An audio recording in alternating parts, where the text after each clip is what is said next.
අපේ හැමදෙරේ තෙරුවන් සරණයි. අපි තව චුට්ටක් බලමු නේද? ඔව් සර් එහෙම කරමු. හරි. මට කියන්නකෝ පොඩ්ඩක් ඈ වෙලා වෙනකොට.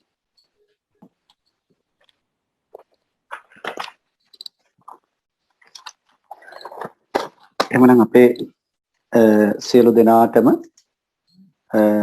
සුබ සන්ධ්‍යාවක් වේවා කියලා හැමෝම ආදරයෙන් පිළිගන්නවා. අපේ ගෞරවනීය ස්වාමින් වහන්සේලාගෙන් ප්‍රථමයෙන්ම අවසරයි. අපේ මිස්ලසර්ලා සියලු දෙනාම අද දිනේ අපි බලාපොරොත්තු වෙන්නේ අධ්‍යාපන මනෝවිද්‍යාව විශේෂ ශාස්ත්‍රය තුල අපි ගිය සතියේ කතා කරගෙන ගියපු ඒ ප්‍රශ්න පත්‍රයේ ඉතුරු ටික සාකච්ඡා කරන්න.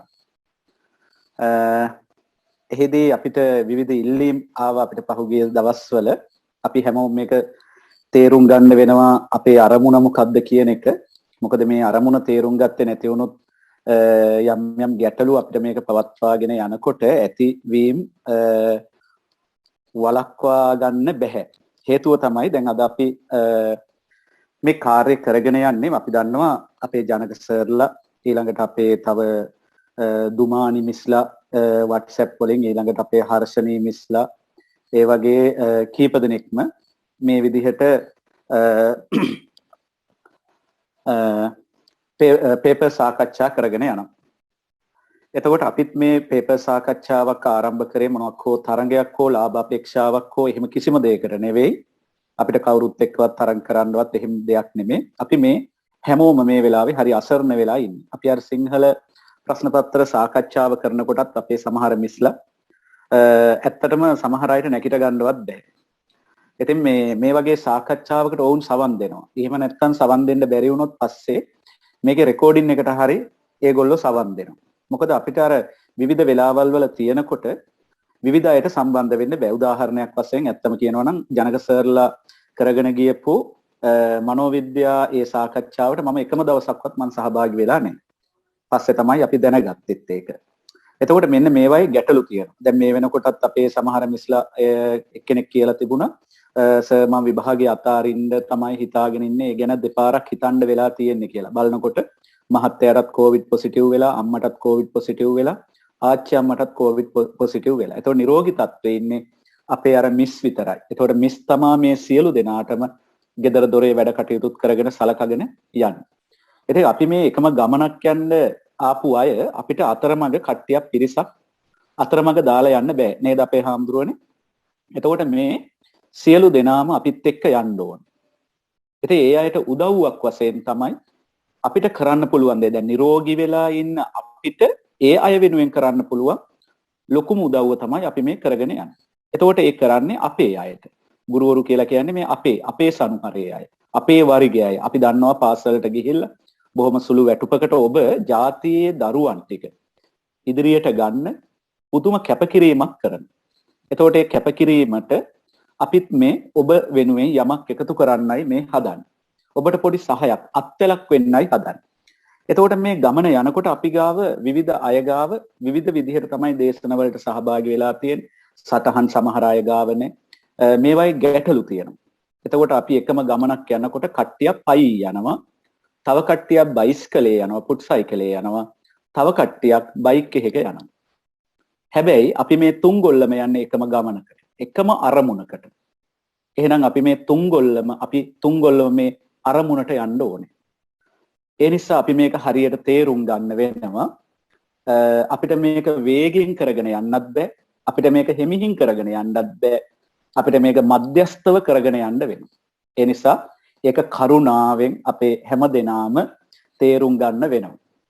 එහෙම නැත්නම් දැන් අපි අද දින ප්‍රශ්න පත්‍ර සාකච්ඡාවේ කිසියම් වෙනසක් කරන්න අපි බලාපොරොත්තු වුණා. වෙනස මේ වෙන මොකවත් නෙමෙයි. දැන් අද අපි කතා කරන්න යන්නේ නව යෞවන වියේහි චිත්ත වේග ක්‍රියාකාරීත්වයේ ස්වභාවය. එතකොට දැන් අපිට පුළුවන් මේක කෙලින්ම ප්‍රශ්නෙට යන්න. එතකොට කෙලින්ම මේකේ ප්‍රශ්නෙටම අපි ගිහිල්ලා පිළිතුර දුන්නොත් අර මේකේ තියෙන වටේ පිටේ තොරතුරු ටික අපිට ගන්න බැරි වෙනවා. එතකොට වෙන්නේ අපි හිතමු දැන් මේ ප්‍රශ්නේම අපිට මේ සැරේ අහන්න බැරි වෙයි. සමහර ප්‍රශ්නයක් ආවොත් අන්න එතකොට අපිට ගැටලුවක් එනවා. ඒ නිසා අද අපි බලාපොරොත්තු වෙනවා මේකේ වටේ මේ කියන්නේ මේ මාතෘකාව ටිකක් සාකච්ඡා කරලා ඒකේ අවශ්‍යම තැන් ටික අපි සාකච්ඡා කරලා ඊළඟට නව යෞවන වියේ තියෙන සියලුම ප්‍රශ්න ටික සාකච්ඡා කරන්න. එතකොට අද පුළුවන් ප්‍රමාණයක් ඒක සාකච්ඡා කරනවා. ඊළඟ දවසෙත් අපි ඒ ඊටු ටික ඒ නව යෞවන වියත් එක්ක සම්බන්ධ තියෙන සියලුම ප්‍රශ්න ටික. එතකොට අපේ මිස්ලට යමක් තේරුම් ගන්න පිළිතුරක් ගොඩනගා ගන්න හැකි වෙයි කියලා බලාපොරොත්තුවක් අපි තුල තියෙන. ඒ විදිහට තමයි අද අපි ප්‍රශ්න පත්‍ර සාකච්ඡාව ආරම්භ කරන්න යන්නේ. එහෙමනම් මේ 2016 ප්‍රශ්න පත්‍රය 2016 අපි පළවෙනි ප්‍රශ්නේ අපි සාකච්ඡා කරා. දෙවෙනි ප්‍රශ්නේ පළවෙනි කොටස. ඔබට මතක ඇති අපේ හාමුදුරුවනේ අපේ මිස්ලා සර්ලා සියලු දෙනාටම මේ මහාචාර්ය එදිරිවීර සරච්චන්ද්‍ර මහත්තයාගේ තියෙනවා අග්‍රගන්නේ නාට්‍යයක්. මේ නාට්‍යය තමයි සිංහබාහු නාට්‍යය. මේ සිංහබාහු නාට්‍ය එක තැනක තියෙනවා මෙන්න මෙහෙම කොටසක්. මේක කියන්නේ සිංහබාහු. සිංහබාහු අර ලෙනේ ඉන්නකොට කාලයක් යනකොට ඔහු අර ළමාවිය ඉක්මවලා කිසියම් පරිණත භාවයකට ලක් වෙනවා. ඔහු සංසන්දනය කරනවා තමන්ගේ පියා සහ තමන්ගේ මව. කායික වෙනස්කම් සහ මවගේ තියෙන කායික වෙනස්කම් තමන් ඇතුළු නංගිගේ තියෙන කායික වෙනස්කම්. මේවා සංසන්දනය කරලා බලන්න. ඒ සංසන්දනය කරලා බලනකොට මෙයාට සිංහබාහුට තේරෙනවා කිසියම් වූ වෙනස්කමක්. එක තැනක සිංහබාහු මෙහෙම කියනවා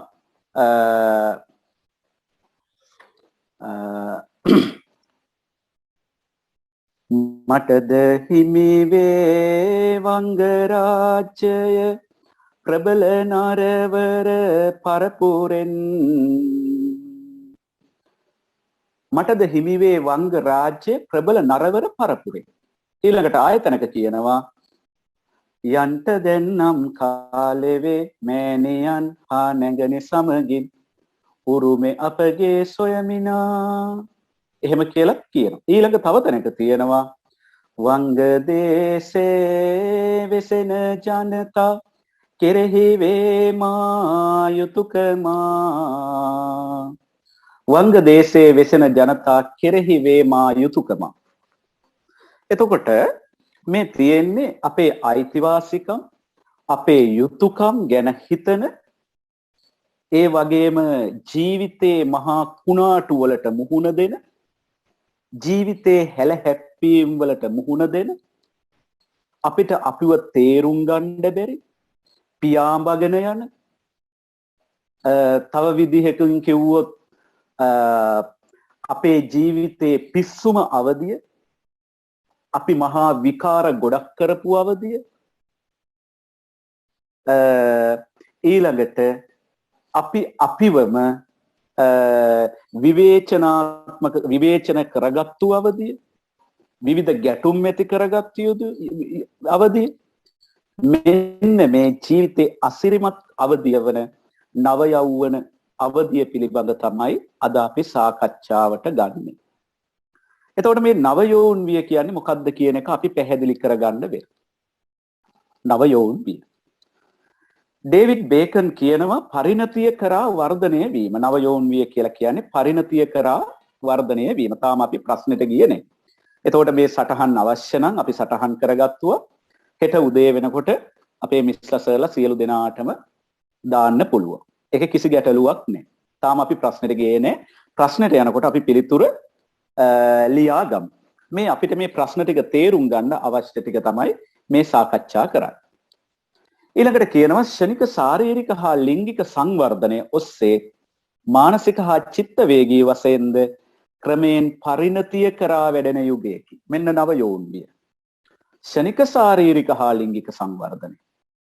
ඔය ඉපදිලා මුල් අවුරුදු 5 තුල තමයි කායික සංවර්ධනයේ අපිට පැහැදිලි වෙනස්කම් දක්නට ලැබෙන්නේ. ඊට වඩා වැඩි විදිහට අපිට මෙන්න මේ අවදියේ ශාරීරික හා ලිංගික සංවර්ධනය මානසික හා චිත්ත වේගී වශයෙන් වැඩෙන ආකාරයක් අපිට දකින්න පුළුවන්. එවැනි යුගයක් මේ. ඊළඟට ජීවිතේ නව පිබිදීමක් ඇතිවන යුගයක්. ජීවිතේ නව පිබිදීමක්. ඒ වගේම උපතේ සිට ක්‍රමෙන් සිදුවෙමින් ආ වර්ධන ක්‍රියාවලියේ පරිපාකත්වය. පරිපාකත්වය කියලා කියන්නේ මුහුකුරා යාම. ආරම්භන අවධියක් ලෙසත් යොවුන් විය හැඳින්විය හැකිය. මේ වයසේ ගැහැණු පිරිමි ළමයි දෙගොල්ලම කායික හා මානසිකව ඉදිරියට තල්ලු වී පියාඹා යාමක් වැනි ලක්ෂණයක් දක්වනවා. දන්නේම නැතුව යනවා ඉදිරියට. පියාඹගෙන යන කාලය. මේ විෂය කරුණු මහා ලොකුවට ගන්න එපා. අපේ මිස්ලා සර්ලා අපේ හාමුදුරුවනේ මොන ගැටලුව ආවත් අපි මේ විභාගයට මුහුණ දෙමු. අපේ අර මිස් කෙනෙක් කිව්වා අපි මේක දෙපාරක් හිතන්න. අනේ මිස් ඒ මිස් සම්බන්ධ වෙලා ඉන්නවා නම් මේක අත්හරින්න එපා. මොන ගැටලුව ආවත් අපි මේකට මුහුණ දෙමු. මේ සැරේ අපිට මේක පාස් වෙන්න පුළුවන්. ඒ නිසා කිසි ගැටලුවක් ඇති කරගන්න නැතුව අපි මේ සියල්ලටම සූදානම් වෙලා යමු. එතකොට අපි මේ දෙගොල්ලම පියාඹාගෙන යන එනි ලක්ෂණයක් දක්වන. එතකොට අහනවනේ නේද? අර එක තැනක අහනවනේ මේ ඉගිලෙන්න තහනම් නම් ඇයි මට දුන්නේ අත්තටු දෙකක් කියලා. ඔන්න ඔය කාලේ. හරි අත්තටු ලැබෙනවා හැබැයි අපිට පියඹන්න දෙන්නේ නැහැ. කවුද? දෙමව්පිය ගුරුවරු. සමාජය. ඒවත් ගැටලු මේ නව යෝන් වියේ තියෙන. පසු කාලීන ජීවිතයේ සාර්ථක හෝ අසාර්ථකත්වයට මේ කාලයේ වර්ධනය හා චර්යාව බෙහෙවින් බලපායි. අද අපි මේ ඉන්න අවධියට අපේ අර නව යෝන් වියේ යම් යම් දේවල් බලපාලා තියෙනවා. මේ විෂය කරුණු මම අර කිව්වේ යාන්ත්‍රිකව ගන්න එපා. මේ නව යෝන් වියේ හොඳට තේරුම් ගන්න පුළුවන් අපේ මිස්ලා සර්ලා අපේ ආතුරු. ආපහු පොඩ්ඩක් ආපස්සට ගිහිල්ලා බලන්න ජීවිතේ. අපේ අර සුන්දර ළමා කාලේ 10 11 9 වසර වගේ කාලවල 12 වගේ කාලවල 13 වසර පන්තිවල නේද? මේ කාලේ බොහෝම සුන්දර කාලයක්. අපි එහෙ මෙහෙ ගියපු එහෙ එක එකිනෙකා දිහා බලපු හොරෙන් බලපු නේද? හොරෙන් විවිධාකාර සිතුවිලි ඇති කරගත්තු 11 පන්තියේ ගිහිල්ලා 12 පන්තියෙන් ගේම ඉල්ලපු 12 උන් ඇවිල්ලා 11 පන්තියෙන් ගේම ඉල්ලපු ඒවට මැදි වෙච්චි පාරවල් වල රණ්ඩු වෙච්චි මේ කාලේ. ඉතින් මේක මහා ලොකු ගැටලුවක් නෙමෙයි. මේ විෂය කරුණු තේරුම් ගන්න අමාරු වෙන්නේ නැහැ. මේ අපේ ජීවිතේ අපි පසු කරපු අවධියක් ගැන අපි මේ කතා කරන්නේ. එතකොට මේ එදා ඒ නවයෝන් විය අද අපේ ජීවිතේ සාර්ථකත්වයට හෝ අසාර්ථකත්වයට බලපාන. එදා ඒ කරපු දේවල්, කියපු දේවල්.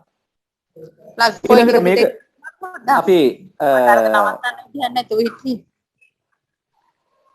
අපේ මේ කාලේ වැදගත්කම තේරුම් ගන්න ඕනේ හේතුව තමයි උපදේශනය ලබා දීම මානසික රෝග ඊට පස්සේ මනෝවිද්‍යාත්මක වර්ධනය අභිප්‍රේරණය කිරීමට මෙම අවධිය පිළිබඳ දැන ගැනීම ඉතාම වැදගත්.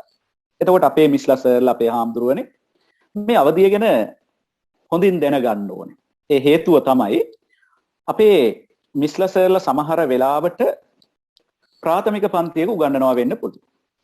හැබැයි ප්‍රාථමික පන්තියක ඉගෙනුවත් කිසිම ගැටලුවක් නැහැ. ඔබේ දරුවෝ දැන් ඔබට දරුවෝ ඉන්නවා සමහරලාට නව යෝන් වියේ වෙන්න පුළුවන්, කුඩා ළමයි වෙන්න පුළුවන් මේ වෙනකොට. ඒ අය නව යෝන් වියට එළඹෙනවා. එහෙනම් අපි දෙමව්පියෝ වශයෙන් අපි මේක දැනගන්න ඕනේ. අපේ දරුවෝ හදා වඩා ගන්න. අනිත් පැත්තෙන් අපේ පන්ති කාමරේ අපේ දරුවොත් එක්ක ගනුදෙනු කරනකොට මේ නව යෝන් විය කියන එක අපි හොඳින් දැනගන්න ඕනේ. එහෙම වුණොත් තමයි අපේ අරමුණු ඉගෙනුම් ඉගෙනවීම ක්‍රියාවලිය ටික හරියට සිදු කරගන්න පුළුවන් වෙන්නේ. එහෙම නැති වුණොත් අපේ දරුවොත් එක්ක ගැටුම් ඇති කරගන්න, ප්‍රශ්න ඇති කරගන්න. උන්ට ජීවිතේ එපා කරවන, පාසල එපා කරවන. අන්න ඒ නිසා අපි මේ අවධිය ගැන හොඳ අවබෝධයක් තියෙන්න ඕනේ. ළමාවිය පසු කරමින් වැඩිහිටි වියට සුදුසුකම් ලබන ජීව සමාජික සංක්‍රාන්ති වකවානුවකි. එතකොට මේ නව යෝන් විය කියලා කියන්නේ ළමාවිය පසු කරමින් වැඩිවිහිටි වියට සුදුසුකම් ලබන ජීව සමාජික සංක්‍රාන්ති වකවානුව. සංක්‍රාන්තියක් කියලා කියන්නේ වෙනත් අවධියකට පිවිසීම, ගමන් කිරීම. අන්න ඒ වකවානුවක් තමයි මේ නව යෝන් විය කියලා කියන්නේ. ලෝක සෞඛ්‍ය සංවිධානයේ මේක කියනවා ජීවිතයේ දෙවන දශකය වශයෙන් මේ හඳුන්වනවා. ජීවිතයේ දෙවන දශකය. අපේ සටහන් වල ඒවා ඇති. ඊළඟට මේ කාලේ චිත්ත වේගවල යුද පිටියක්. සිතුවිලි වල යුද පිටියක්. අපි යුද්ධ කරන. ඔය නව යෝන්වි. අපේ සිතුවිලිත් එක්ක. අපේ හිතට විවිධාකාර ඔය කායික මානසික සංවර්ධනයත් එක්ක විවිධාකාර සිතුවිලි එන. මේවත් එක්ක අපි ගැටෙනවා. එතකොට චිත්ත වේගවල යුද පිටියක්. අපි දෙමව්පියොත් එක්ක ගැටෙනවා. ගුරුවරුත් එක්ක ගැටෙනවා. අපේ යාළුවොත් එක්ක ගැටෙනවා. අපිම අපිත් එක්ක ගැටෙනවා. මේ හිතේ ඇතිවෙච්ච දේ කියන්නද? එපාද? කිව්වොත් මොනවා වෙයිද? මේක gederin දැනගත්තොත් මොකක් වෙයිද? අපේ මිස්ලා කල්පනා කරලා බලන්න බේටා. අපේ සර්ලා කල්පනා කරලා බලන්න. මාර ප්‍රශ්න ගොඩකනේ අපි ඒ කාලේ හිටියේ. හරි. යන්නේන මන් නොදන්නා කුණාටු සමයක්. යන්නේන මග හරියට දන්නේ අපේ ජීවිතේ කුණාටු සමයක්. කිසිවෙකුටත් අයිති නැති භූමිකාවක්. කාටවත් අයිති නැති භූමිකාවක්. ආදී වශයෙන් අපිට මේ අවදිය සලකන්න ඕක තමයි නව යෝන්වියේ තියෙන ලක්ෂණ. එතකොට අපි හරියටම දැනගන්න ඕනේ මේ නව යෞවන අවදිය කියලා කියන්නේ අපේ වයස කොයි කාලෙද? මේක අපිට මනම් දීලා තියෙන සටහනේ දීලා තියෙනවා. අවුරුදු 10 සිට 19 දක්වා කාලය. ඔන්න අවුරුදු 10 සිට 19 දක්වා කාලය තමයි මේ නව යෞවන අවදිය වශයෙන් අපි සලකන්නේ. මේක කොටස් දෙකකට බෙදෙනවා. මුල් අවස්ථාව නව යෞවන අවදියේ මුල් අවස්ථාව අවුරුදු 10යි 14යි අතර. පසු අවස්ථාව අවුරුදු 15යි 19යි අතර. එතකොට මේක මේ විදිහට දුන්නට හර්ලොක්ට අනුව අවදි 3ක්. හර්ලොක් කියලා කෙනෙක් මේක අවදි 3කට කඩලා පෙන්නනවා. ඒ පළවෙනි අවදිය වැඩිවිය පැමිණීම. අවුරුදු 10 11 සිට අවුරුදු 14 දක්වා වයස. හර්ලොක් කියන්නේ වැඩිවිය පැමිණීම අවුරුදු 10 සිට 10 11 අතර කාලය සහ 10 11 සිට 14 දක්වා කාලය. දෙවෙනි අවධිය සංක්‍රාන්ති අවධිය. සංක්‍රාන්ති අවධිය. අවුරුදු 15යි 16යි අතර කාලය. ඊට පස්සේ තුන්වෙනි කොටස පශ්චාත් නවයෝන්විය. මේක අවුරුදු 16ක් 21ක් අතර කාලය. 16යි 21යි. ඔන්න එතන මේක හාර්ලොක් මේ හාර්ලොක් කියලා කියන හර්ලොක් කියලා තියෙන මේක හරියට ඒක නිවැරදි කරගන්න ඕනේ. හර්ලොක් කියනවා එතකොට අවුරුදු 16යි 21යි අතර කාලය කියලා කියනවා. එතකොට මෙතන බලපුවාම එයාට අනුව නම් 10 ඉඳන් අවුරුදු 21 දක්වා කාලය. දැන් අපිට මැඩම් දීලා තියෙන්නේ 10 ඉඳන් 19 කාලය. හැබැයි හර්ලොක්ට අනුව තියෙන්නේ 10යි 21යි අතර කාලය. ඊළඟ ස්ටොට් කියලා කෙනෙක් තව පෙන්නනවා මේකේ අවදි තුනක්. මේ නව යෞවන අවදි. ස්ටොට්. හරි. එතකොට ඒකෙදී පළවෙනි අවදිය යෞවනෝදය. පළවෙනි අවදිය යෞවනෝදය 10 ඉඳන් අවුරුදු 13 දක්වා. මධ්‍ය නව යෞවනවිය අවුරුදු 13 ඉඳලා 16 දක්වා. පශ්චාත් නව යෞවනවිය 10 ඉඳලා 20 දක්වා. මෙන්න මේ විදිහට තමයි අපිට මේ කාල ටික වෙන් කරගන්න පුළුවන්. එතකොට නව යෞවනවිය පිළිබඳ සියලු සමාජ හා මනුෂ්‍ය වර්ගයාට පොදු වයස් සීමාවක් අපිට එහෙනම් ගන්න බෑ. හරියට මේකයි කියලා කියන්න බෑ. මේ විදිහට විවිධ අවදි දාලා තියෙනවා. ඒකට හේතුව තමයි සමාජයෙන් සමාජයට පුද්ගලයාගෙන් පුද්ගලයාට මෙන්ම සංස්කෘතියෙන් සංස්කෘතියටද මේ නව යෞවන අවදිය වෙනස්කම් දක්නට ලැබෙන බැරි. ඒ නිසා අපිට හරියටම මෙන්න මේ අවදියයි කියලා කියන්න බෑ. මොකද පුද්ගලයාගෙන් පුද්ගලයාට මේ ශාරීරික මානසික වෙනස් වීම වෙනස්. සමාජයෙන් සමාජයට ඊළඟට සංස්කෘතියෙන් සංස්කෘතියට මේ යෞවනය පිළිගන්න ආකාරය එහෙම නැත්නම් යෞවනත්වයේ තේරුම් ගන්න අවදිය හෝ පිළිගන්න කාලය අතර වෙනසක් තියෙනවා. ඒ නිසා ඒ නව යෞවනවිය පිළිබඳ අපිට පොදු සීමාවක් නිර්ණය කිරීම යුක්ති සහගත නොවෙනවා කියලා තමයි කියන්නේ. එතකොට අපි බලනවා ඊළඟට මේ නව යෞවනවිය මොනවද කියන පොදු ලක්ෂණ ගැහැණු පිරිමි දෙපක්ෂයටම. අපිට එතකොට මෙන්න මේ වගේ පොදු ලක්ෂණ ටිකක් අපිට හමු වෙනවා. පළවෙනි දේ තමයි ගැහැණු ළමයා කලින්ද පිරිමි ළමයා පසුවද නව යෞවනවියට එළඹෙනවා. ගැහැණු ළමයා ටිකක් කලින් නව යෞවනවියට එළඹෙනවා. පිරිමි ළමයාට සාපේක්ෂව. නව යෞවනවිය ආරම්භක වයස් සීමාව බොහෝ විට අවුරුදු 11 සිට 12 වසරෙන් සැලකිය හැකියි. ආරම්භය අවුරුදු 11 සිට හෝ 11 දී හෝ 12. ආරම්භයේ සිද්ධ වේ. නවයෝන් විය එළඹෙන්නේ ශාරීරික හා ලිංගික විපර්යාස. ලිංගික විපර්යාස කියලා මල්වර වීමත් සමගයි. නවයෝන් විය එළඹේ. මේ ශාරීරික සහ ලිංගික විපර්යාසත් එක්ක.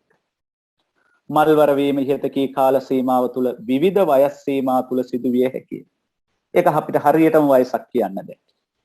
විවිධ වයස් සීමාවල මේක සිද්ධ වෙනවා. ඊළඟට අපිට ගන්න පුළුවන් නවයෝන් විය අවසන් වන්නේ පරිණතියට හෙවත් වැඩිහිටිභාවයට අවතීර්ණ වීමෙන්.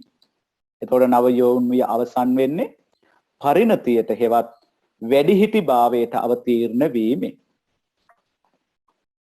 එතකොට මේ නවයෝන් විය ජීවිතයේ දෙවෙනි උපතක් මෙන් සැලකෙනවා. ජීවිතයේ දෙවන උපත. අතිශයින්ම මේක විශේෂ වෙච්ච දෙයක්. එතකොට අර අවුරුදු 1 සිට 5 දක්වා සිදුවන ශාරීරික වර්ධනය හැරුණු විට එවැනි ප්‍රබල පරිවර්තනයක් සිදුවන්නේ මෙන්න මේ අවධියේ. කායික මානසික සංවර්ධනය, විශේෂයෙන් කායික වර්ධනය. මේ අවධිය තමයි අපිට දක්නට ලැබෙන්නේ. එතකොට මොනවද මේ අවධියේ එහෙම දක්නට ලැබෙන වෙනස්කම්? මෙන්න මේ වෙනස්කම් ප්‍රබල විදිහට කැපිලා පේනවා මේ නවයෝන් විය. පළවෙනි එක තමයි කායික හා ලිංගික වෙනස්කම්. ඊළඟට සමාජමය හා චිත්ත වේගීය වෙනස්කම්. මනෝවිද්‍යාත්මක වෙනස්කම්. ඊළඟට බුද්ධිමය වෙනස්කම්. සදාචාරමය වෙනස්කම්. මානසික අධ්‍යාපනික ගැටලු හා රුචි අරුචිකම්. මෙන්න මේවා අපිට පැහැදිලිවම මේ අවධිය දක්නට ලැබෙනවා.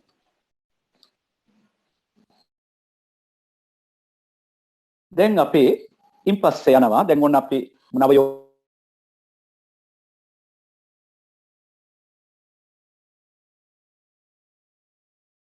ඒ කාලේ මොනවද දක්නට ලැබෙන්නේ කියන එක අපි බොහොම සංක්ෂිප්ත විදිහට මීට වඩා තව අපිට මේ ගැන කතා කරන්න පුළුවන් පුළුල් වශයෙන්. නමුත් ඒකට අපිට කාල වේලාව මදි. ඒ නිසා සංක්ෂිප්ත වශයෙන් අපි ඒ නවයෝන් විය සහ ඒ යුගයේ ලක්ෂණ පිළිබඳව අපි කතා කරා. දැන් අපි එහෙනම් එළඹෙනවා ප්‍රශ්නෙට. එහෙම හොඳයි නේද අපේ හාමුදුරුවනේ?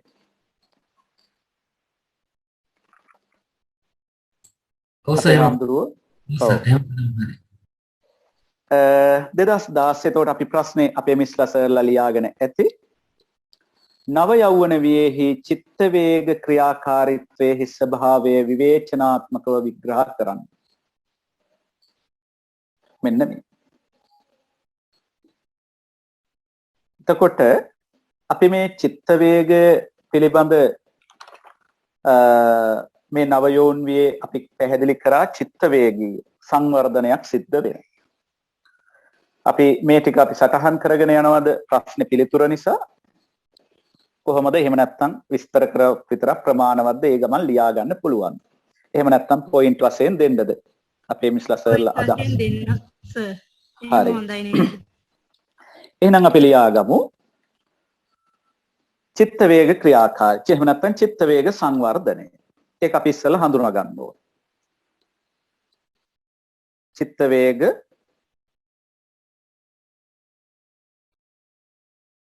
සංවර්ධනය. චිත්ත වේග යනු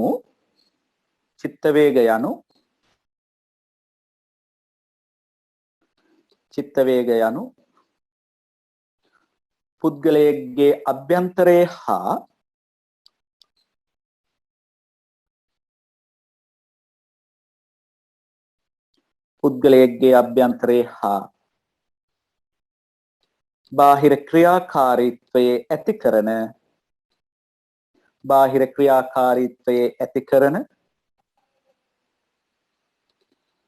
බාහිර ක්‍රියාකාරීත්වයේ ඇති කරන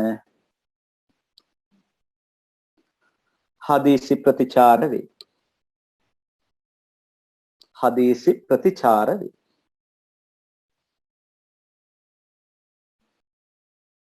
එතකොට ඔන්න චිත්ත වේගය කියන එක අපි පැහැදිලි කරගත්තා. පුද්ගලයෙක්ගේ අභ්‍යන්තරයේ හා බාහිර ක්‍රියාකාරීත්වය. එතකොට සිතුවිලිත් එක්ක තමයි මේ බාහිර ක්‍රියාකාරීත්වය නැති වෙන්නේ. යම් ක්‍රියාවක්. හදිසි ප්‍රතිචාර. එතකොට මේකට තමයි අපි චිත්ත වේග කියලා කියන්නේ. එතකොට මෙන්න මේව මොනවද එතකොට මේ චිත්ත වේග? ඔන්න අපි බලමු. පළවෙනි එක අපි ලියාගමු. නවයෝන් ළමයාගේ කායික සංවර්ධනයට සාපේක්ෂව නවයෝන් ළමයාගේ කායික සංවර්ධනයට සාපේක්ෂව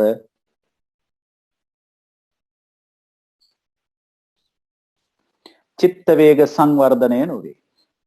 චිත්ත වේග සංවර්ධනය නොවේ.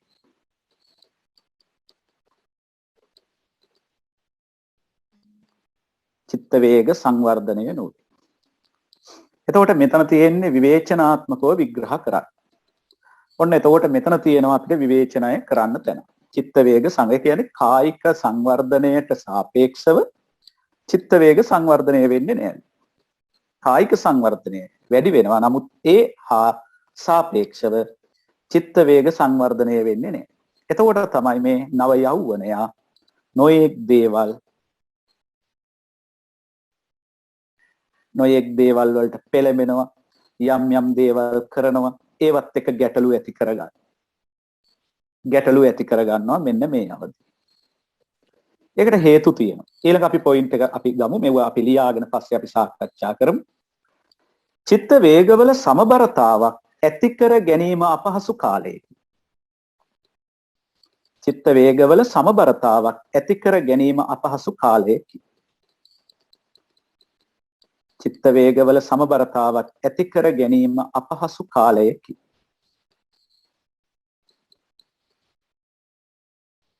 ඊළඟ පොයින්ට් එක අපි ලියන්න.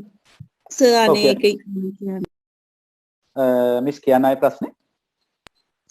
ඒ කියපු එක සර් පොඩ්ඩක් ඇහුන්නේ ආපහු කියන්න. චිත්ත වේගවල සමබරතාවක්. චිත්ත වේගවල සමබරතාවක් ඇති කර ගැනීම අපහසු කාලයකි.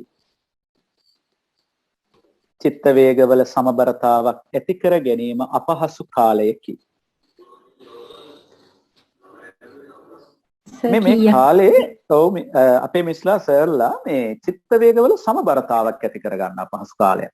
අපි යමක් හිතුවොත් ඒ දිහා අපි වැඩිපුර හිතනවා. දැන් මේ වගේ සමබරතාවක් තියෙන්න එපේ. අපි ඔය කාලයට පොඩ්ඩක් ගියොත් එහෙම අපි පාසලේ විවිධ අය ගැන වැඩිපුර හිතන කාලයක්. හැබැයි ඒ හා සාපේක්ෂව අපි දෙමව්පියෝ ගැන හිතන්නේ ඔය කාලේ. අන්න එහෙම ගැටලුවක් තියෙනවා. මම ඔය ගත්තේ සරල උදාහරණයක්. ඒ මම එකයි අපේ මිස්ලට කිව්වේ මේවා අර සංකීර්ණ විෂය ගැටලු ඇති කරගන්න එපා. මේවා අපේ පොඩක් කතා කරන්න පුළුවන් නේ? ඔව් මිස් කියන්නේ. ඒකෙදී හේතුව විදිහට අපිට ගන්න පුළුවන් ඒ සමානුපාතිකව ඒ චිත්ත වේග වලට සමානුපාතිකව සමාජ අත්දැකීම් ලැබෙන්නේ නැති එක නේද? ප්‍රධානම ඊළඟ කාරණේ ඒක මිස්. ඊළඟ කාරණය අපි ගන්නවා ඒ දෙයම තමයි මීට හේතුව ළමයාගේ අත්දැකීම් ප්‍රමාණවත් නොවීමයි. මීට හේතුව ළමයාගේ අත්දැකීම් ප්‍රමාණවත් නොවීමයි. අන්න එතකොට ඒකට හේතුව තමයි අත්දැකීම් ප්‍රමාණවත් වෙන්නේ නේ. ඊළඟ ඔව් චුට්ටක් පළමුවෙන් කියපු එක චුට්ටක් කියනවාද සර්? චුට්ටක් කියාගත්තේ මාව කට් වෙවි මේ සම්බන්ධ වෙන්නේ. හරි මිස්. මීට හේතුව කරන්ට් එක ගියත් සර් ලියා ගන්න බැරි වුණාර මුලින් පස්සේ අපිට අර දානවනේ ඒකෙන් ගන්න. අපි මේකේ අපේ මිස්ලා ගැටලුවක් ඇති කරගන්න මේක රෙකෝඩ් එක දායි. එතකොට ඒ හින්දා ගැටලුව. මීට හේතුව ළමයාගේ අත්දැකීම් ප්‍රමාණවත් නොවීමයි. අර චිත්ත වේගවල අපි කිව්වා මුල් කාරණාව චිත්ත වේගවල සමබරතාවක් ඇති කර ගැනීම අපහසු කාලයක් කියලා. එතකොට ඇයි මේ චිත්ත වේගවල සමබරතාවක් ඇති වෙන්නේ නැත්තේ? ඒකට හේතුව තමයි ළමයාගේ අත්දැකීම් ප්‍රමාණවත් නොවීම. ළමයාගේ අත්දැකීම් ප්‍රමාණවත් නොවීම.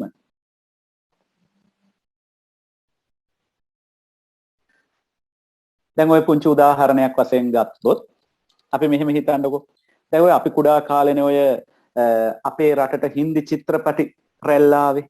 අපි ওই හින්දි චිත්‍රපටි දිහා බලනකොට අපි නව යෝන් වියේ ඉන්න කාලේ අපිට හිතුණා හරි ෂෝක් මේ වගේ ජීවිතයක් ගත කරන්න පුළුවන් වෙයි. මල් ගස් වටේ කැරකෙමින් දිය ඇලි ගාවට ගිහිල්ලා තනකොළ පිට්ටනිවල දුවමින් මෙහෙම කාලයක් ගත කරන්න පුළුවන් වෙයි කියලා අපි සිහින ලෝකවල හිටපු කාලයක් මතක ඇති. අපි ඒක එහෙම්මයි කියලා හිතුවා. ඇයි එහෙම හිතුවේ? අපිට අත්දැකීම් නැතික. හැබැයි දැන් අපිට කොහොමද දැන් අපි දන්නවා එහෙම මල්ගස් වටේ දුවන්න තියක්. නේද? කතා කරගන්න සමහර වෙලාවට වෙලාවක් නෑ. හරි. අපි සමාජ ආර්ථික දේශපාලනික ප්‍රශ්න වලට මැදි වෙලා ඉන්නේ. හැබැයි ඒ කාලේ අපිට ඕවා තිබුණේ නෑ. එතකොට අන්න ඔය අත්දැකීම් ප්‍රමාණවත් නොවීම තමයි ඔන්න ඔකට ගැටලුව. එතකොට ඊළඟ එක අපි ලියා ගන්නවා චිත්ත වේගවල ස්වභාවය අනුව චිත්ත වේගවල ස්වභාවය අනුව චිත්ත වේගවල ස්වභාවය අනුව පුද්ගලයාට නිවැරදි තීරණ ගැනීමට පෙළඹීමක් නොවේ. චිත්ත වේගවල ස්වභාවය අනුව චිත්ත වේගවල ස්වභාවය අනුව පුද්ගලයාට නිවැරදි තීරණ ගැනීමට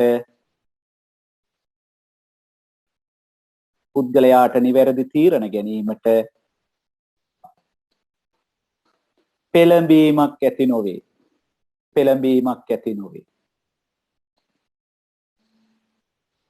ඊළඟ කාරණාව අපි ලියා ගන්නවා මෙම චිත්ත වේග නිසා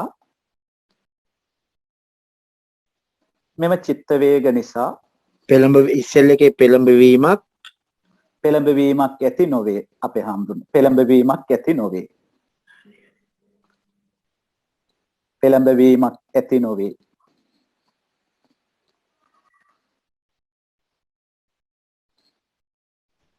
ඊළඟ කාරණාව අපි සටහන් කරගමු. මෙම චිත්ත වේග නිසා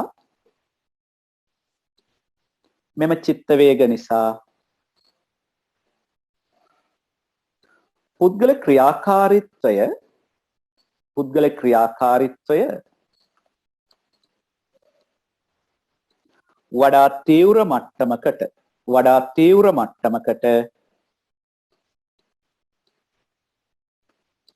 වඩා තීව්‍ර මට්ටමකට ගෙන ඒමට හේතු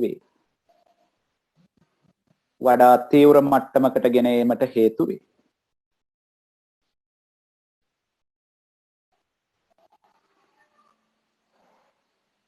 ඊළඟ කාරණාව අපි ලියා ගන්නවා මේ නිසා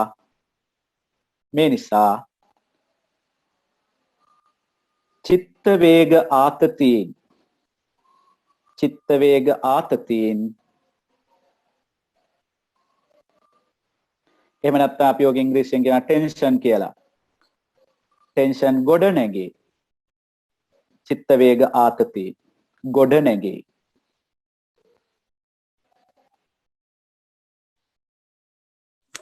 අනේ සර් ආයි පොඩ්ඩක් කියන්න මට. මේ නිසා චිත්ත වේග ආතතීන් ඇයි අර චිත්ත වේග මිස් වැඩි වෙනවා මේ කාලේ. ඒ වැඩිවීමත් එක්ක තමයි මේ චිත්ත වේග ආතතීන්. මේ නිසා චිත්ත වේග ආතතීන් එහෙම නැත්නම් ටෙන්ෂන් ගොඩ නැගේ.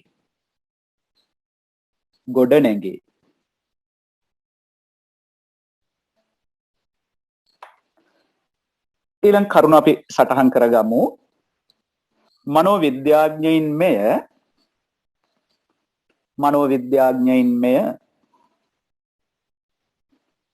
මනෝවිද්‍යාඥයින් මෙය චිත්ත වේගවල යුද පිටියක් ලෙස හඳුන්වයි. අපි සිතුවිලිත් එක්ක ඔය නව යෝනියේ යුද්ධ කරමු. විවිධ සිතුවිලි. ඒකයි ඉතින් මේවා බොහොම පුළුල් මාතෘකාවක්. ඉතින් කතා කරන්න පුළුවන්. පුදුමාකාර සිතුවිලි ගස්තනයක් මේ කාලේ වෙන. එකකට එකක් පරයා විවිධාකාර සිතුවිලි ගොඩ නැගෙන. ඒ හින්දා තමයි මනෝවිද්‍යාඥයින් මේක හඳුන්වන්නේ චිත්ත වේගවල යුද පිටියක් ලෙස හඳුන්වයි. ඊළඟ කාරණාව අපි ලියා ගන්න.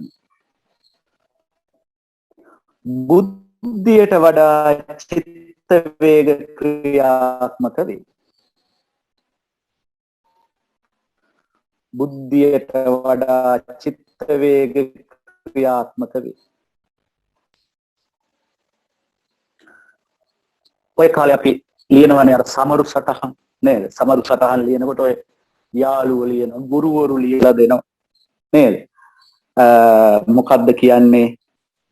හැඟීම් වලට වහල් නොවි බුද්ධියට ඉඩ දෙන්න. හැඟීම් වලට වහල් නොවි බුද්ධියට ඉඩ දෙන්න කියලා. නේද? අපි ඉතින් දීපු බුද්ධියට ඉඩක් නැහැ නේද? සමහර වෙලාවට නේ? සමහර අය එහෙම හැඟීම් වලට ඉඩ දුන්න, සමහර අය බුද්ධියට ඉඩ දුන්නා. දැන් බුද්ධියට ඉඩ දීපු අය එක තැනකත් හැඟීම් වලට ඉතින් ඉඩ දීපු අය දරුවෝ 7-8 දෙනෙක්ගේ තාත්තලා අම්මලා වෙලා අපේම යාළුවෝ ඉතින් ඉන්නවා නේද? එහෙම තමයි. බුද්ධියට වඩා චිත්ත වේග ක්‍රියාත්මක වේ. ඊළඟට ඒ පැත්ත විතරක් නෙමෙයි. ඔය හැඟීම් වලට වහල් වීම කියන එක එතනම විතරක් අපිට සීමා කරන්න බෑ. විවිධ ගැටුම් ඇති කරගන්න නොඑක ආකාරي. ඒ වගේ දේවලුත් තියෙනවා. විවිධාකාර දේවල්. එක තැනකට එතන සීමා වෙන එක හරිය නැහැ. ඊළඟ කාරණාව අපි ලියා ගන්න. චිත්ත වේග මගින් ඇතිවන ආතතිය චිත්ත වේග මගින් ඇතිවන ආතතිය චිත්ත වේග මගින් ඇතිවන ආතතිය තව දුරටත් වර්ධනය වීමෙන් චිත්ත වේග මගින් ඇතිවන ආතතිය තව දුරටත් වර්ධනය වීමෙන් අපේ හාමුදුරුවනේ මේ චිත්ත වේග තව දුරටත් වැඩි වුණොත් එහෙම ගැටලු ඇති වෙනවා. තව දුරටත් වර්ධනය වීමෙන් කාන්සාව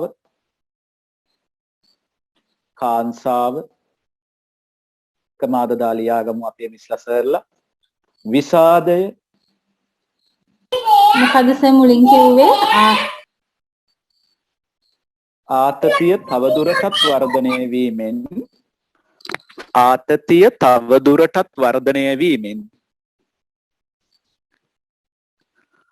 ආතතිය තව දුරටත් වර්ධනය වීමෙන් කාන්සාව විසාදය මානසික පීඩනය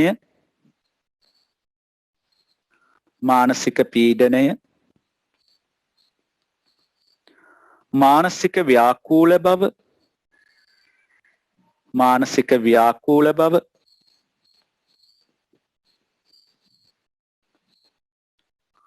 නොරිස්සුම් සහගත බව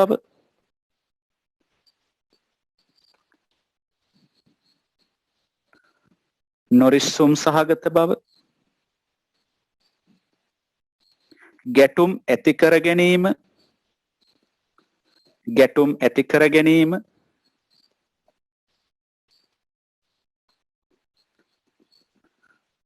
අවුල් සහගත මානසික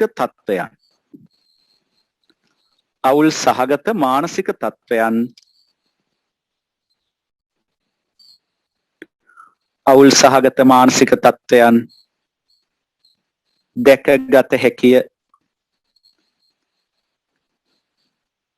දැකගත හැකිය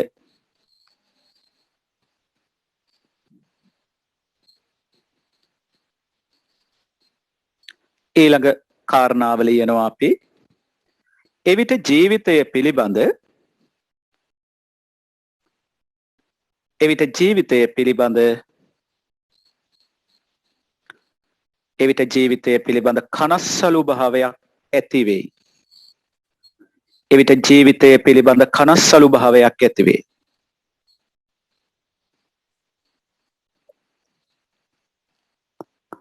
කනස්සලු භාවයක් ඇති වෙයි.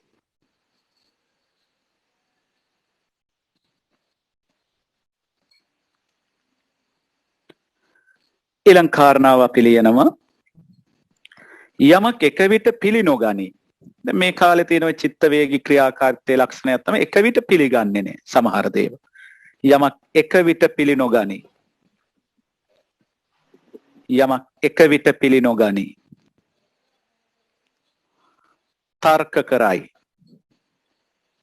තර්ක කරයි. වාද කරයි. බලන්න අපි ඒ කාලේ අම්මගෙන් තාත්තගෙන් බැනුම් අහපු විදිහ උඹ එනවද එකට එක කියාගෙන මාත් එක්ක දත් දෙක බඩට යන්න ගහනවා කියලා සමහර වෙලාවට කියන. ගුරුවරුන්ගෙන් ගුටි කාලා තියෙන ওই කාලේ. ඒ හේතුව තමයි අපි තර්ක කරනවා, වාද කරනවා මේ කාලේ. ඊළඟට ඊළඟ කාරණාව අපි ලියනවා දෙමාපිය පාලනයේ දැඩිව සිටීමට කැමති නැත. දෙමාපිය පාලනයේ දැඩිව සිටීමට කැමති නැත.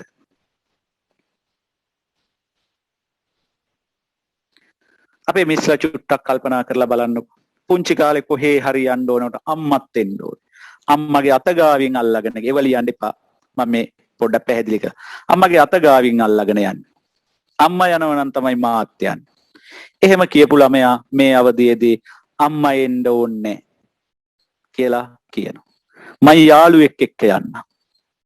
මං අරයත් එක්ක යන්න. අම්මා එන්න ඕනේ. ආම් බලන්න. හරි. මේ නව යෝන්වියට එළඹෙනකොට දෙමාපිය පාලනයේ දැඩිව සිටීමට කැමති නැත. ඔබේ අතේ එල්ලිලා යන ඔබේ ওই චූටි දුව සමහර විට පුතා තව ටික කාලෙකින් කියනවා අම්මා එන්න ඕනේ කියලා ඒක තේරුම් ගන්න වෙනවා. දෙමාපිය පාලනයේ දැඩිව සිටීමට කැමති නැත. ඊළඟට නිදහස් බව අගය කරයි. නිදහස් බව අගය කරයි.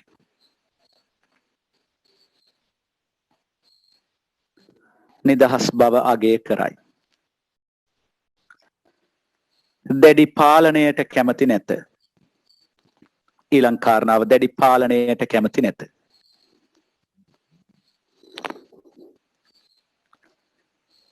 ඊළඟට අවංකව අදහස් ප්‍රකාශ කරයි.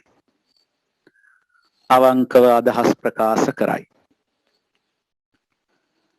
මෙන්න මේ කියන ලක්ෂණ තමයි මේ චිත්ත වේග ක්‍රියාකාරීත්වයේ අපිට දක්නට ලැබෙන්නේ. එතකොට මේක විවේචනාත්මකව විග්‍රහ කරොත් මේවයි තියෙනවා හොඳයි නරකයි දෙකම තියෙනවා. මේ කියපු කාරණාවල හොඳ නරක දෙපැත්තම තියෙනවා. එතකොට අපිට තව දුරටත් මේවා සාකච්ඡා කරන්නත් පුළුවන්. සමහර විට අපේ මේ 149ක් 150ක් විතර ඉන්නවා අපේ මිස්ලා සර්ලා සහභාගීලා. මෙතන ඇති මනෝවිද්‍යාව උපාධි එහෙම කරපු අපේ මිස්ලා සර්ලා අපිත් එක්ක සාකච්ඡාවට එකතු වෙන්න. තව මේකේ මොනවා හරි අපිට කතා කරන්න දේවල් තියෙනවනම්, ගැටලු තියෙනවනම්, ඌණ පූර්ණ තියෙනවනම් ඒවා එකතු කරන්න. අපේ හාමුදුරුවෝ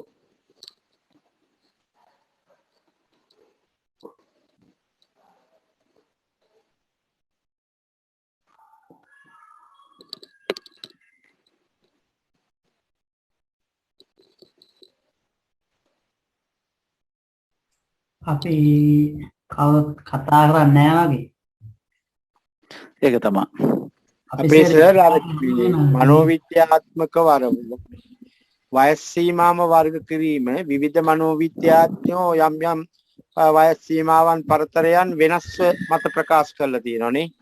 ඔව් ඔව් අපේ හාමුදුරුවනේ. ඒ වගේම සර් මට ඕනේ දැන් චිත්ත වේග සංවර්ධනය ගත්තාම අපිට ළමයිගේ ඒ කියන්නේ ළමාවීන් පස්සේ නව යෞවන වියට එනකොට අලුතින් ඇතිවන දේවල් තමයි නේද ඔය ආදරය, ප්‍රේමය, ඒකට විරහව, ඒ වගේ ශෝකය, ඒ වගේ අලුත් හැඟීම්, අලුත් චිත්ත වේග හටගන්නේ නව යෞවන වියේ. ඒක රස අලුත් සංකල්ප කියලා නව සංකල්ප කියලා ගන්නකොට අදහස් නව අදහස් අලුත් ඒවා. ඔව්. එතකොට අපිට ඕන නම් ඒක තව දුරටත් ඒ විදිහට මේ එකතු කරන්න පුළුවන් නේද සර්? ඔව් ඔය ගොඩක් ඉතින් චිත්ත වේග අර పూర్ව ළමාවියේ ඉක්මලා නව යෝන්වියට එනකොට ගොඩාක් ඒවා අලුත්. අපි ඒක ඕනනම් අපිට ගන්නත් පුළුවන්. නව අදහස් එහෙම නැත්නම් නව සිතුවිලි උපදින කාල වකවානුවකි කියලා ගන්නත් පුළුවන්. සබකෝලේ වගේ දේවල් අර පොඩි කාලේ සින්දු කියන්නේ ඉදිරිපත් වුණාට සර් ටිකක් ලොකු වෙන ළමයි ටිකක් සබකෝලය අර ඔය වගේ හැඟීම් ඇති වෙනවනේ නේද? ඔව් ඒවා එනවා. ඒවත් අර මෙහෙම දෙයක් වෙනවා.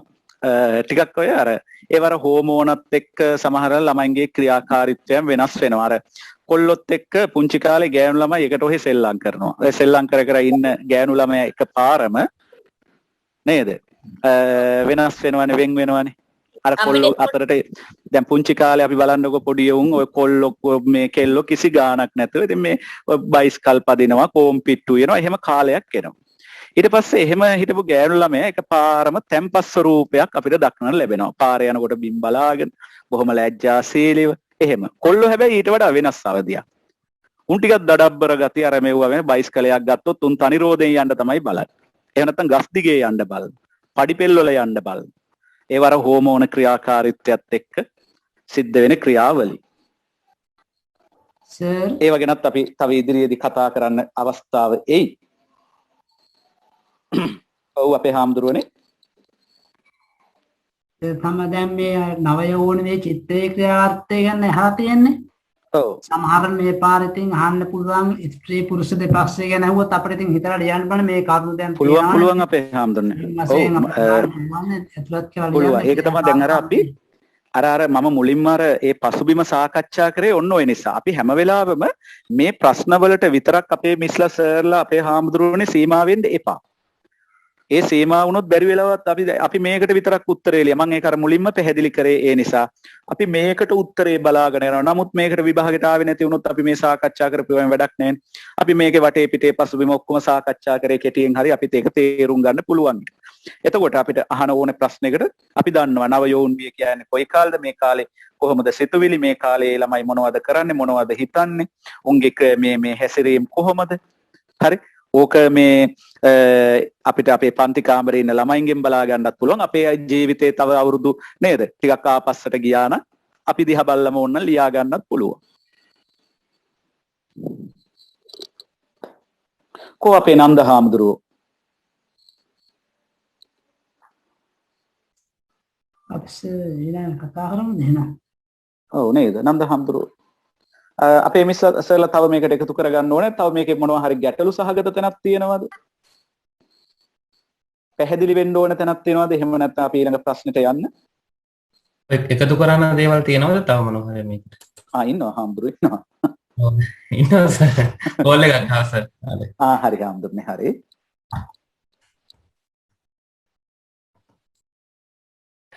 මේකේ චිත්ත වේගවල ස්වභාවයට මේ අර දැන් මේ වයසේ ළමයි අර ළමහා වැඩිහිටි වශයෙන් ප්‍රතිවිරුද්ධ මනෝවිද්‍යාත්මක ලක්ෂණ පෙන්වුම් කරන එක ගන්නත් පුළුවන්ද? ඒ කියන්නේ දැන් හුදෙකලා බව හා සමාජශීලී බව ඊළඟට ත්‍යාගශීලීකම හා මසුරුකම ඔය වගේ අර දෙපැත්තටම අදාළ ලක්ෂණ පෙන්වුම් කරන අවස්ථා.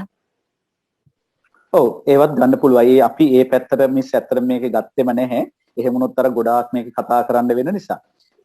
ඒ ක්‍රියාකාරීත්වයන් ගොඩාක් තියෙනවා. අපි අර සිතුවිලි විතරයි අපි ගත්තේ. ක්‍රියා පැත්තට අපි එච්චරටම මේව වුණේ නෑ. අර චිත්ත වේග පැත්ත තමයි ගත්තේ අපි. හරි සර් thank you. හරි. සර් මේකේ ප්‍රශ්න අපි ලොකු රචනාමය ප්‍රශ්නයක් ආවොත් එහෙනම් ලොකු එකක්. ඉතින් අපිට ඒවත් එකතු කරගන්න පුළුවන් මිස්. හරි කියන්නේ මිස්. සර් අපි දැන් මේ ප්‍රශ්න ගොනු කරගෙන යද්දි මේ පොයින්ට් වශයෙන් නේද ලියන්න ඕනේ කොහොමද උදාහරණ දාලා නෑ මේවා උදාහරණ වශයෙන් මිස් දැන් මේවා දැන් මේ කියන කාරණාවල මේ ඒ හරි පැත්ත වගේම මේකේ අනිත් පැත්තත් අපි සාකච්ඡා කරන්න වෙනවා. දැන් අපි හිතුව මේ බලන්න සංසන්දනාත්මකව නේද සර්? දැන් මෙතන තියෙන දැන් අවසානට මම දීපේක තියෙනවා අවංකව අදහස් ප්‍රකාශ කරයි. දැන් මේක හොඳ පැත්තටත් තියෙනවා. සමහර ඒවා එහෙම වෙලා බැරි තැනුත් තියෙනවා. දැඩි පාලනයට කැමති නැත. ඉතින් ළමයා එහෙම නැහැ කියලා සමහර තැන්වල ළමයා පාලනය කරන්න වෙනවා. එහෙම කියලා ළමයාට හිතුමනාපය හිතුවක්කාර විදියට හැසිරෙන්න දෙන්නේ නැහැ නේ දෙමව්පියෝ, ගුරුවරු. එතකොට මේකේ දෙපැත්තක් තියෙනවා. නිදහස් බව අගය කරයි. ඌ ඒ කොල්ලා කෙල්ල නව යෞවන අවදියේ ඉන්න දරුවා. නිදහස් බව හොඳයි. කමක් නැහැ අම්මා තාත්තා එක්ක ගියේ නැතුවට කමක් නැහැ. තනියම වැඩ කටයුතු කරාට කමක් නැහැ. එහෙ මෙහෙ ගියාට කමක් නැහැ. හැබැයි ඌ ඒ ළමයා කරන දේවල් හොඳ දේවල්ද නරක දේවල්ද අපිට හරියටම සහතිකයක් දෙන්න පුළුවන්. හරි? කල්පනා කරන්න. දැන් අපි හිතමු ගෙදර බයික් එකක් තියෙනවා. ඕක අරගෙන කොල්ලා පාරේ යනවා. හොඳයි ඒ නිදහස් බව. හැබැයි අපේ රටේ නීතියක් තියෙනවා. එතකොට ඔතනදී ඔය ළමයා වුණු ඔය ළමයාට අනතුරක් වුණු ඔය ළමයාටින් තව කාට හරි කරදරයක් වුණොත් ඔය යන අතරතුර. එතකොට මේකේ තියෙනවා දෙපැත්තක් තියෙනවා. නිදහස් බව දෙන්නත් ඕනේ. හැබැයි ඒක ඕනෑවට වඩා අපි දන්නේ නැහැ ළමයා කොයි විදිහට පාවිච්චි කරයිද කියන එක. අන්න එතන ගැටලුව ඇති වෙනවා.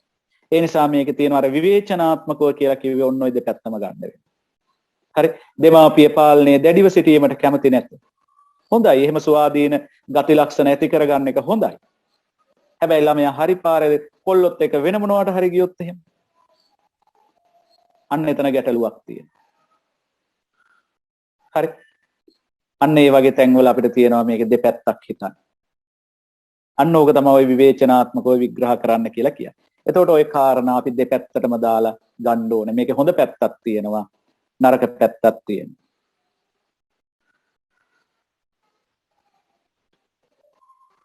අපිට දැන් සර් පොයින්ට් වශයෙන් තියෙන අපිට ප්‍රශ්න අහන විදිහට උත්තරේ සකසා ගන්න මම හිතනවා හැමෝටම පුළුවන් හැකියාවක් තියෙනවා කියලා විශ්වාස කරනවා. එහෙනම් අපේ හාමුදුරනේ අපි දෙවෙනි කොටසට යමුද? ඔව් සර් අපි එහෙම කරමු නේද? ඔව්. එහෙනම් ඔන්න දැන් චිත්ත වේගවල ක්‍රියාකාරීත්වයේ ස්වභාවය අපි දන්නවා. එතකොට මේකේ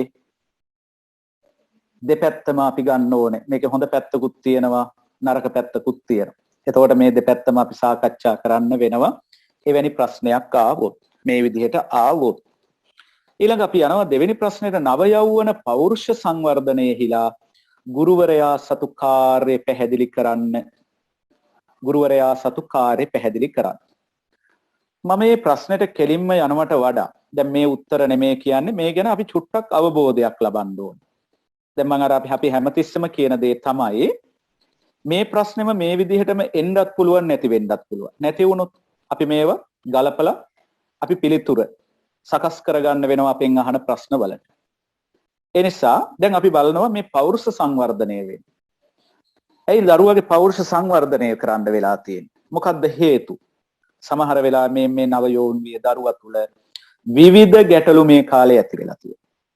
විවිධ ගැටලු ඇති වෙනවා. අපිටත් එහෙම. මේ අපෙන් ඉගෙන ගන්න ළමයින්ටත් ඒ වගේ අපේ දරුවොත් නව යෞවන අවධියට එනකොට විවිධ ගැටලු වලට මුහුණ පානවා. අන්නේ ගැටලු හඳුනාගත්තොත් අපිට පුළුවන් ඒවට ප්‍රතිකර්ම වශයෙන් අන්න ගුරුවරයාගේ කාර්ය පැහැදිලි කරන්න. මං කියප එක පැහැදිලි ඇති. දරුවා තුල මොනවද තියෙන ගැටලු හඳුනා ගන්න ඕන. ඒ ගැටලු හඳුනාගෙන ඒවට විසඳුම් තමයි මේ පෞරුෂ සංවර්ධනයේදී අපේ සතු කාර්යභාරය පවතින්නේ. එහෙනම් මොනවද මේ යුගයේ තියෙන ගැටලු? අපිට ගන්න පුළුවන් තියෙනවා මේ කාලේ මානසික ගැටලු තියෙනවා ළමයින්ට. නව යෝන් වී මානසික ගැටලු. මොනවද මේ මානසික ගැටලු? දෙමව්පියන්ට ඇති බිය. ඊළඟට නිවෙස් පරිසරයේ තියෙන අධික පීඩනය, මානසික ආතතිය, නිවස එපා වීම. අපිට මතකනේ අර මේ මාටින් වික්‍රමසිංහ මහත්තයාගේ මඩොල් දූව කියන යෝන් නව කතාවේ උපාලි සහ ජින්නා යන්නේ ගෙදරින් පැනලා. හරි. ගෙදරින් යන්නේ හිතන. ඔය නව යෝන් විය එහෙම හිතෙන. ගෙදර නිකම් බාධාවක් කියලා හිතන අපේ සිතුවිලි වලට, අපේ හැඟීම් වලට. අපි ස්වාධීන වෙන්න කැමති. ඔය වගේ මේ විදිහ මානසික ගැටලු තියෙන. නිවසේ පා වෙනවා. ඒ ගෙවල් දොරවල් වල කලකෝලාහල තියෙන. මේවා වැඩි දුර ගියපුවාම අපේ හාමුදුරනේ ජීවිතෙත් එපා වෙනවා. සමහර කෙනෙක් ජීවිතේ එපා වෙලා කලකිරලා තියෙන. මට නම් ජීවත් වුණා ඇති කියලා හිතෙන. මොන්න ඔය වගේ කතා හෙන්නේ. ඒ වගේ ගැටලු. දැන් මට මතකයි මම මුලින්ම උගන්වනකොට මට ඒ කාලේ මෙච්චර මේවා පිළිබඳ ළමයින් ගැන කිසි අවබෝධයක් නැහැ. අපි ඒ කාලේ පොතේ ගුරු ගියා, ඉගැන්නුවා, ආවා. එච්චරයි අපි. අපේ හිතුවේ ගුරුවරයාගේ භූමිකාව පොතේ තියෙන කරුණු ටික ළමයාගේ ඔළුවට දාන එක. ඒකනේ අපි මුල් කාලේ. මට මතකයි ඒ කාලේ අපේ මගේ පන්තියේ හිටපු ගෑනු ළමයෙක් සිය දිවි නසාගත්තා. සිය දිවි නසාගත්තා. ඒකට හේතු උනේ මේ ළමයාගේ තාත්තා දාලා ගිහිල්ලා අම්මා රට ගිහිල්ලා. එතකොට ගෑනු ළමයා හිටියේ පුංචි අම්මා ගාව. පුංචි අම්මා මේ කෙල්ලගෙන් බෑල මෙහෙවරකම් ටික කරගන්නවා ගෙදර හැමදේ. කෙල්ල මිය ගියාට පස්සේ තමයි යාළුවෝ ඒ ටික කිව්වේ මාත් එක්ක. ඔය අතරතුර මේ ගෑනු ළමයා පිරිමි ළමයෙක් එක්ක යාළු. මේ පිරිමි ළමයාත් එක්ක යාළුලා ඉන්නකොට අපේ හාමුදුරනේ මේ පිරිමි ළමයා තව ගෑනු ළමයෙක් එක්ක යාළුලා මේ ගෑනු ළමයට ඒක අතට අහුණා. එතකොට මේ ළමයාට අර කියන මානසික ගැටලුව ආවා. මේ ළමයා මොකද කරේ? සිය දිවි නසාගත්තා. මේ වගේ අවාසනාවන්ත තත්ත්වයන් වලට ඔන්නපත් වෙනවා. එතකොට අපි මේ දරුවෝ හඳුනා ගන්න වෙනවා. ඒවා දැනගෙන තමයි අපි මේ ළමයින්ගේ පෞරුෂ සංවර්ධනය කරන්න ඕනේ. ඕක තමයි මානසික ගැටලු. ඒ විතරක් නෙවෙයි මේ ළමයින්ට තියෙනවා මේ වයසේ අපේ හැමෝටම කායික ගැටලු තියෙනවා. ඔය ප්‍රශ්නත් එක්ක කායිකව ගැටලු තියෙනවා. හිස රදේ තියෙනවා. වමනේ තියෙනවා. අතපය පණ නැතිවීම තියෙනවා. යටිබද මේ රිදීම. ඊළඟට කෑම අරුචිය. මේවා කෙටි කාලීන වෙන්නත් පුළුවන්. ඒ වගේම කුරුලා හැදුනට පස්සේ අර පොඩි ඒක ගැන ලොකු මේකක් තියෙනව නේද සර්? කුරුලා එහෙම හැදුන. ඔව්. ඒ වගේ වත් තියෙනවා. ඉතින් මේ වගේ විවිධාකාර ගැටලු. මේවා කෙටි කාලීන ඒවාත් තියෙනවා. ඔක වැඩි වෙන්න මේ ප්‍රශ්න ඒවා මේවා ඔක දීර්ඝ කාලීන. අපි සමහරලාට අපේ පන්ති කාමරවල අපි දකිනවා. අපේ මිස්ලා එහෙමත් මතක ඇති ඔය නේද? ඒ කාලේ ගෙදර ඇවිල්ලා ඇඳට වෙලා නිදා ගන්න. මම අහන මොකද දුවේ? ඇයි? කවුරු හරි මොනවා හරි කිව්වද? සර් බැන්නද? පන්ති බාර ටීචර් මොනවා හරි කිව්වද? ඕවා මේවා ගොඩාක් ප්‍රශ්න අහන. සමහරලාට අර වගේ ගැටලුවක් වෙන්න පුළුවන්. ඊළඟට මෙන්න මේ කාලේ තියෙනවා පෞරුෂ ගැටලුත් තියෙනවා. නව යෞවනයාගේ පෞරුෂ ගැටලු. අධ්‍යාපනයේ පාරේ. ඉගෙනීමේ පාරේ. ඉගෙනීම අතහැරලා දාන සමහර ළමයි. ඉලක්කයක් නැහැ ජීවිතේ. ඊළඟට අභියෝග බාර ගන්නෙ. ඒවට අකමැති. කලකිරුණු ස්වභාවයෙන් යුක්තයි. ඊළඟ කාලයේ කාදමනවා නිකන් ඔහේ. මොනවා හරි දෙයක් දුන්නත් ඒකට කාලය ගත කරනවා. අනිත් ළමයි ඔක්කොම වැඩ ටික කරගෙන යනවා. සමහර මේ ළමයි ඒකට කාලය ගත කර තාම නැහැ. කෙට ගෙනල්ලා දෙන්න, ලබන සතිය ගෙනල්ලා දෙන්න. ওই විදිහට කාලය ගත කරනවා. ඊළඟ මේ ළමයි තියෙන අපිරිසුදු බවක් තියෙනවා සමහරවිට. දැන් නව යෞවන වියනකොට එහෙම වෙන්න බෑ. ওই කාලේ තමයි කොණ්ඩේ හදනවා, ඇඟපත දිහා බලනවා, ෂර්ට් එක බලනවා, කලිසම ඕවා මෙව්වා සබතු දෙක හොඳට පොලිෂ් කරනවා. නමුත් මෙන්න මේ පෞරුෂ ගැටලුත් එක්ක මේ දරුවෝගේ අපිරිසුදු භාවය. ඒව ගැන එච්චර තැකීමක් නැහැ, සිතුවිල්ලක් නැහැ. මෙන්න මේ වගේ පෞරුෂ ආක්‍රමිකතා තියෙනවා. ඊළඟට චර්යාමය ගැටලුත් තියෙනවා. මේ ළමයින්ගේ චර්යාමය ගැටලු නිතර කෝප වෙන. නිතරම කේන්තියක්. ඊළඟ අධික මුරණ්ඩුකම. ඊළඟට වැරදි චර්යාවලට යොමු වීම. ඊළඟට ප්‍රේම සම්බන්ධතා. මත්ද්‍රව්‍ය වලට යොමු වීම. ප්‍රකෝපකාරී ගති. ඊළඟට ගෙදර තියෙන බඩු මුට්ටු විනාශ කරන, පොළවේ ගහන, වීසි කරන. මෙන්න මේ වගේ චර්යාමය ආක්‍රමිකතාවත් අපිට දකින්න ලැබෙනවා මේ නව යෞවන වියේ. ඊළඟට ප්‍රේම සම්බන්ධතා මේ නව යෞවන වියේ තියෙන ඊළඟ ගැටලුව. එතකොට මේ ප්‍රේම සම්බන්ධතාවත් එක්ක මොනවද තියෙන ගැටලු? අධ්‍යාපනයේ කඩාකප්පල් කරගෙන. මානසික ආතතිය. හොර රහසේ පැන යාම. සමහර වෙලාවට ගැප් ගැනීම, මල්පල ගැන්වීමක් වශයෙන් අර වගේ ඒවත් සිද්ධ වෙනවා. ඊළඟට විවිධ කරදර වලට මුහුණ දීම. දැන් ඕක දැනගත්තාම කොල්ලට ගෑනු ළමයිගේ පැත්තේ අයියලා නේද? අර කට්ටියම ඇවිල්ලා සමහරට කොල්ලට අතරමඟදී අල්ලන හොඳට ඕම ගහන. අතපය කඩන. සොපින් එකේ දාලා දෙනවා අරගෙන ඵලයන් කියලා. මේ වගේ ගැටලුත් වෙනවා. ඊළඟට ගෑනු ළමයාගේ පැත්තේ සමාජ අපවාද, නිന്ദා මේවත් එල්ල වෙනවා. එතකොට මේ දෙකොල්ලොන්ට මොකද වෙන්නේ? සියදි විනාශා ගැනීමට පෙළඹෙනවා. සමහර වෙලාවට මේවා පස්සේ කාලේ ජීවිතයට බලපානවා. පෞල් ජීවිත අසාර්ථක වෙනවා. මෙන්න මේ වගේ ගැටලු තියෙනවා. එතකොට ඔන්න ඕවත් එක්ක තමයි අපි අරකට පිළිතුර හොයන්න ඕන නව යෞවන පෞරුෂ සංවර්ධනයේලා ගුරුවරයා සතු කාර්යභාරය පැහැදිලි කරන්න. මෙන්න එහෙනම් අපිට ඕවට දෙන්න පුළුවන් දේවල්. මේ ළමයා හරි පාරට ගන්න. මේ කාලේ මහා මුතුම කාලයක්, කුණාටු සහිත කාලයක්, චිත්ත වේගවල යුද පිටියක්. ළමයාට හරි වැරද්ද තේරුම් බේරුම් කරගන්න විදියක් නැහැ. ඉතින් අන්න එතකොට තමයි මේ ළමයාට අපි අත්ලක් සපයන්න වෙන්නේ මේ දරුවා හරි මාර්ගයට, හරි පාරේ යවා ගැනීම සඳහා. අපි ඒව සටහන් කරගමු අපේ මිස්ලා, අපේ හාමුදුරුවෝ, අපේ සර්ලා.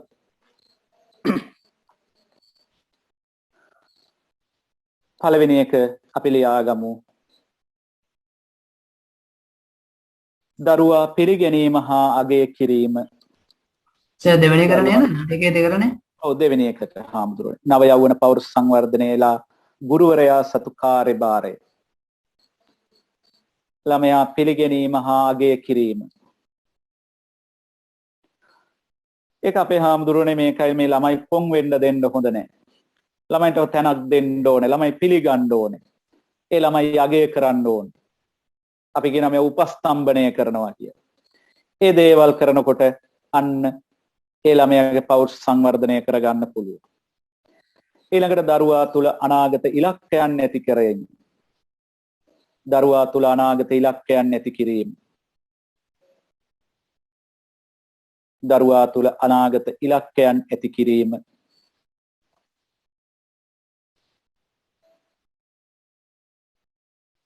දරුවා තුල අනාගත ඉලක්කයන් ඇති කිරීම.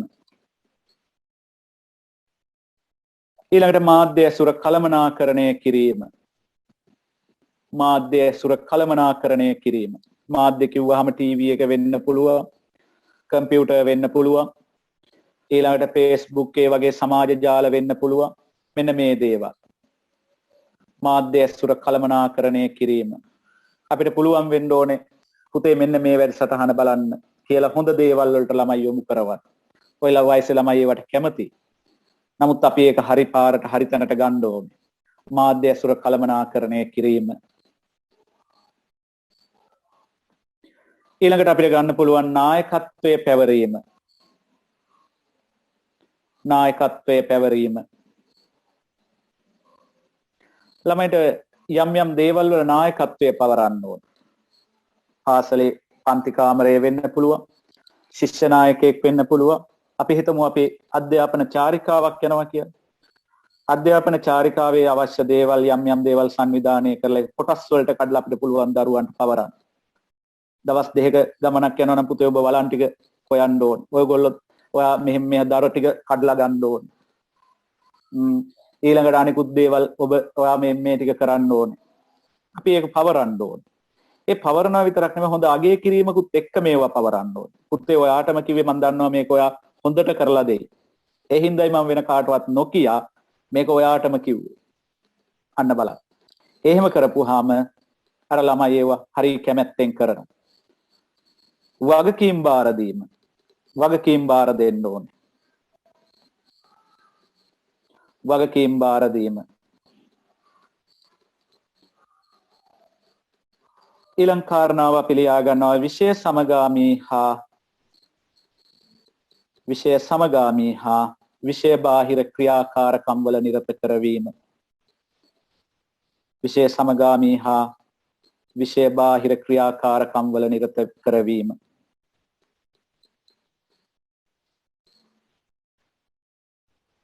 සර් විෂය සමගාමී සහ ඊළඟට අවස්ථාව ලබා දීම.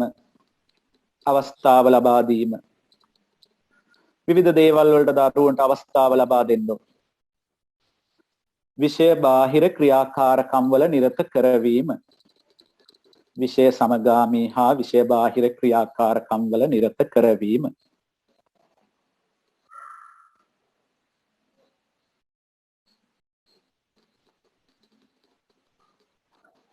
ඊළඟට අපි ළමයින්ට අවස්ථාව ලබා දෙන්න ඕන. විවිධ දේවල් වලට අවස්ථා ලබා දීම. හැමදාම එකම ළමයෙකුටම යම් යම් දේවල් කියනවට වඩා හැම ළමයෙකුටම යම් යම් දේවල් පවරන්න ඕන. අවස්ථාව ලබා දෙන්න ඕන. එතකොට මේ අවස්ථා ලබා දෙනකොට අපි තේරුම් ගන්න වෙනවා අපේ හාමුදුරනේ මේ ළමයි විවිධයි කියන එකට. එතකොට හැමෝම එක වගේ අවස්ථා සිද්ධ කරන්නේ නැහැ. සාර්ථක වෙන්නේ නැහැ. එතකොට යම් යම් මේ ළමයින් තුල අඩුපාඩු තියෙන්න පුළුවන් ඒ කරන දේවල්. එතකොට අපිට පුළුවන්කම වෙන්න ඕනේ එක පැත්තකින් අපි දෙමව්පිය වශයෙන් අනිත් පැත්තෙන් ගුරුවරු වශයෙන් අඩුපාඩු සුහදව පෙන්වා දෙන්න. මොකද මේක පන්ති කාමරේ විතරක් නෙමෙයි ගෙවල් දොරවල් වලත් මේ වයසේ දරුවෝ ඉන්නේ. අඩුපාඩු සුහදව පෙන්වා දෙන්න.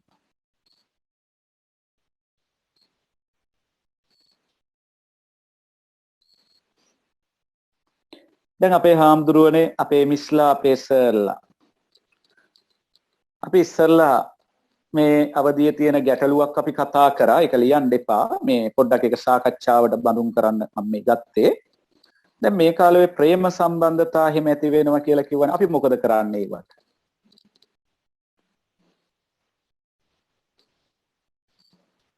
අල්ලගෙන ගස් බැඳලා ගහනවාද? එහෙම නැත්නම් ළමයන් නින්දාවට වාචනය කරනවාද? මොකද කරන්නේ? ඒ වගේ දෙයක් අපිට අහු වුණා පන්ති කාමරේ. මොකද අපි කරන්නේ? එහෙම නැත්නම් අපේ ගෙදර ඉන්න ළමයෝගෙන් එහෙම දෙයක් මේවා වුණා. මොකද කරන්නේ? ඔබ ඒ නව යෝන්ගේ ඔය වගේ දෙයක් තිබුණු වෙලාවක ඔබේ දෙමව්පියෝ මොකද කරේ?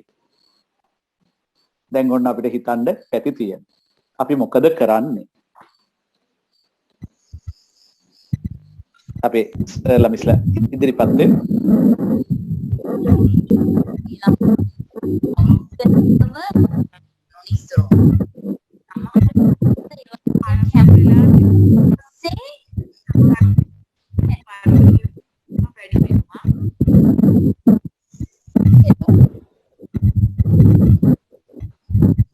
අපේ මිස් කෙනෙක් නම් පිළිතුරක් ඉදිරිපත් කරනවා මේ ඇහෙනවා මට විතරක් දන්නේ අනිත් අයටත් එහෙම. ගෝසාව සර් මොනවත් ඇහෙන්නේ නැහැ සර් ලොකු ගෝසාව. සිග්නල් වල මොකක් හරි අනේ මේ සිග්නල් වල දෙපුවක් වගේ.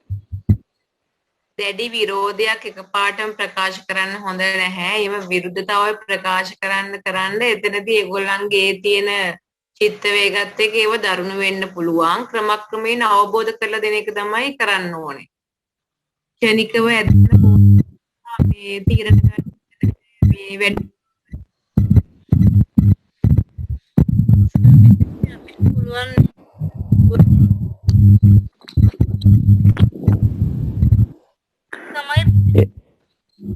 අනේ මිස් කැඩි වගේ ඇහෙන්නේ මේ සිග්නල් වල මොකක් හරි ගැටලුවක් ඇති මිස්.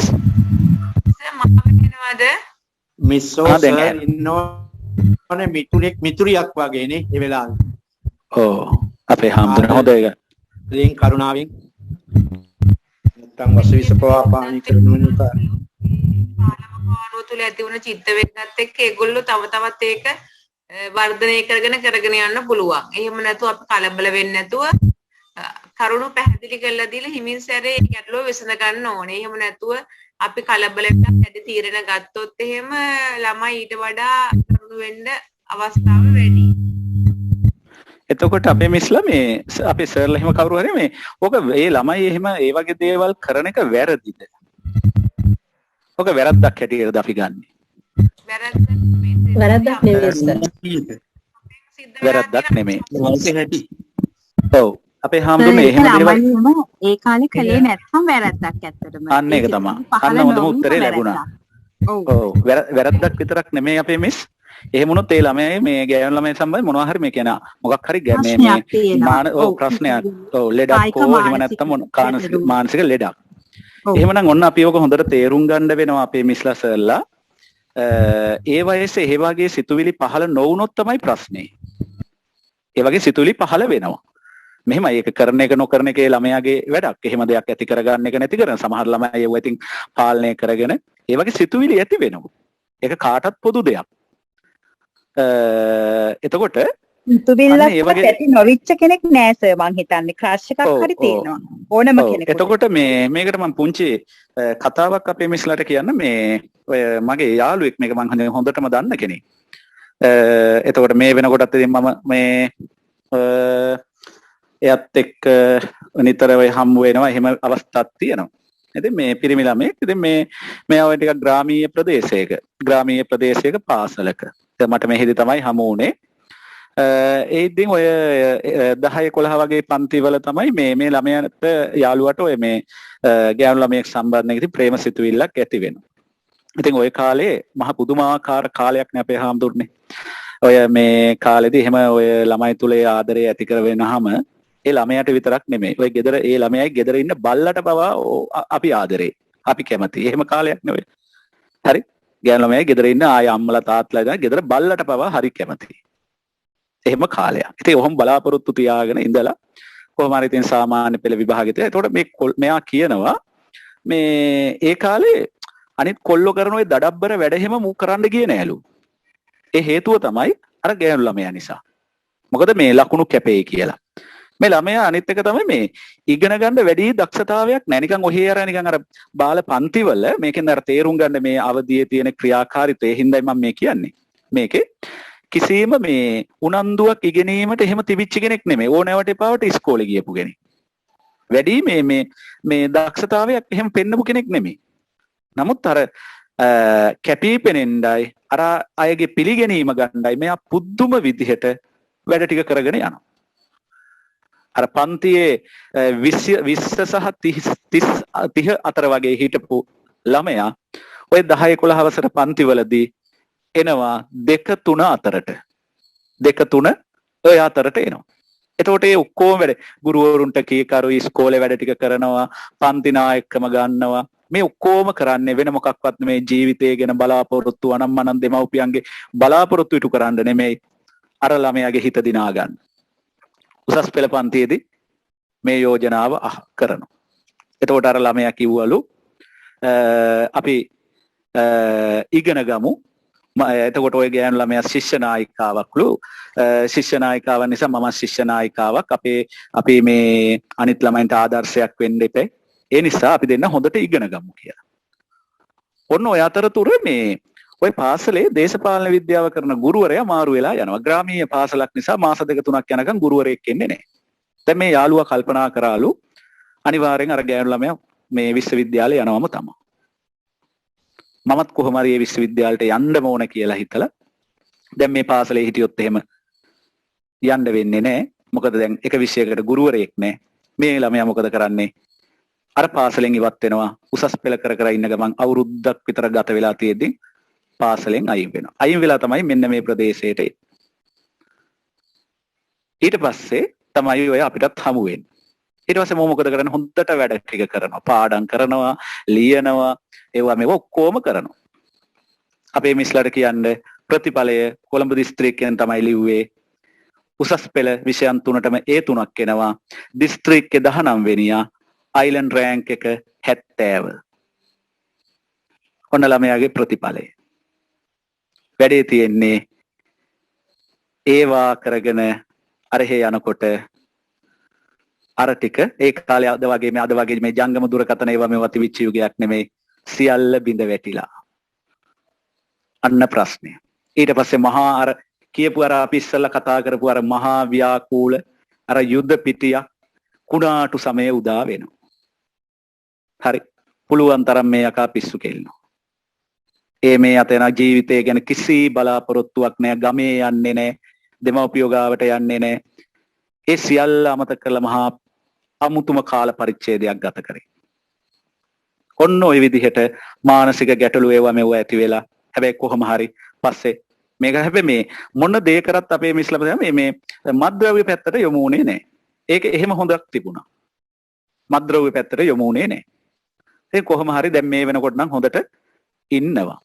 ඔන්න ඔය කාලවල තියෙන ගැටලු. එතකොට අපිට මෙන්න මේ තැන්වලදී දැන් බලන්නකෝ අපිට පුළුවන් අපේ හඳුන එකේ ගන්න තියෙන දේ තමයි මම කල්පනා කරේ. අපිට පුළුවන් මේ ඉලක්ක ඇති කරන්න. ළමයින් තුල. පුතේ හරි මේක කරගන්න පුළුවන් වෙන්නේ ඔබට මෙන්න මෙහෙම වුණොත්. ඔබ මේ ඉලක්කයට ඵලයක්. මෙහෙම කරහන් නැත්නම් ඔබට මේක අතහැරෙන්න පුළුවන්. ওই වයසේදී අපි තරවටු කරලා හරියන්නේ නැහැ. ගහලා බැනලා හරියන්නේ නැහැ. ගැහුවට බැලන අපේ මිස්කිව වගේ ඕක හොර රහසෙන් කරන්න පුළුවන්. මත්ද්‍රව්‍ය පැත්ත උනත් ඒ වගේ. අපිට පුළුවන් ওই ආදරය කියන එක ගැඹුරින් තේරුම් ගන්න අවස්ථාව උදා කරන්න ළමයාට. ගීත මගින් ආදරය කියන්නේ මොකද්ද? චිත්‍රපට මගින් නාට්‍ය සාහිත්‍ය පොත්පත් සංග්‍රහ මේ වලින් අපිට දෙන්න පුළුවන් අර මේ ආදරය කියන එකට හොඳ අර්ථකථනයක්. මෙන්න මේවා ඒ තුලින් අර දරුවාගේ පෞරුෂ සංවර්ධනය කරන්න පුළුවන්. එහෙම වුණොත් අන්න අර වගේ අර ගැටලු සහගත තැන් වලට යන්නේ නැහැ. කොහොම හරි දැන් මෙතනදී සියදිවි විනාශා ගත්තෙත් නැහැ. කාටවත් හානි කරන්න ගියෙත් නැහැ. කොහොම හරි මේව තේරුම් අරගෙන ඉන්නවා. මේ මෑතකත් මට හම්බුණා. දැන් විවාහ වෙලා ඉන්නේ. මං එහෙම මොකෝ බන් දැන් අරවා එහෙම මොකද ගම් පැත්ත එහෙම ගියේ නැද්ද? නෑ ඒ දෙන්නත් හිතේ පැත්තකින් ඉන්නවලු. එයත් හිතේ පැත්තකින් ඉන්නවා කියලා කිව්වා. ඒක මං කිව්වට නෑ ඒ කිසිම ගැටලුවක් නෑ මගේ විවාහ ජීවිතේට මං ගැටලුවක් ඇති කරගන්නෙත් නෑ. ඒගොල්ලොන්ගේ විවාහ ජීවිත වලට මං ගැටලුවක් ඇති කරගන්නෙත් නෑ. මට ඒක මරා ගන්නත් බෑ. මගේ හිතේ පැත්තකින් ඒක තියෙනවා. ඔය සමහර වෙලාවල් වලට හුදකලා වෙන වෙලාවට තනි වෙන වෙලාවට මතක් වෙනවා. මොනවා කරන්නද ජීවිතේ හැටි ඔහම තමයි. කියලා මිනිහා ඉතින් මාත් එක්ක කිව්වා. ඔන්න වැඩේ. එතකොට මෙන්න මේවට අපිට ඒ දරුවන්ට හරි පැත්ත පෙන්නලා දෙන්න වෙනවා. ඒවා ඇති වෙන ඒවා අපි මිස්ලා කිව්වා වගේ වැරද්දක් නෙමෙයි ඇති වෙනවා. අපි ඒවා නවමාවතකට හරි මාවතකට ගන්න පුළුවන් වෙන්න ඕනේ. ඊළඟ කාරණාව විවේකයේ විනෝදය අර්ථවත්ව යෙදීමට ඉඩ ලබා දීම. අරවත් එක්ක විවේකයේ විනෝදය අර්ථවත්ව යෙදීමට අපි මාර්ග හදලා දෙන්න ඕනේ, ඉඩ ලබා දෙන්න ඕනේ. අපේ නන්ද හාමුදුරුවෝ ඉන්නව නේද? නන්ද හාමුදුරුවනේ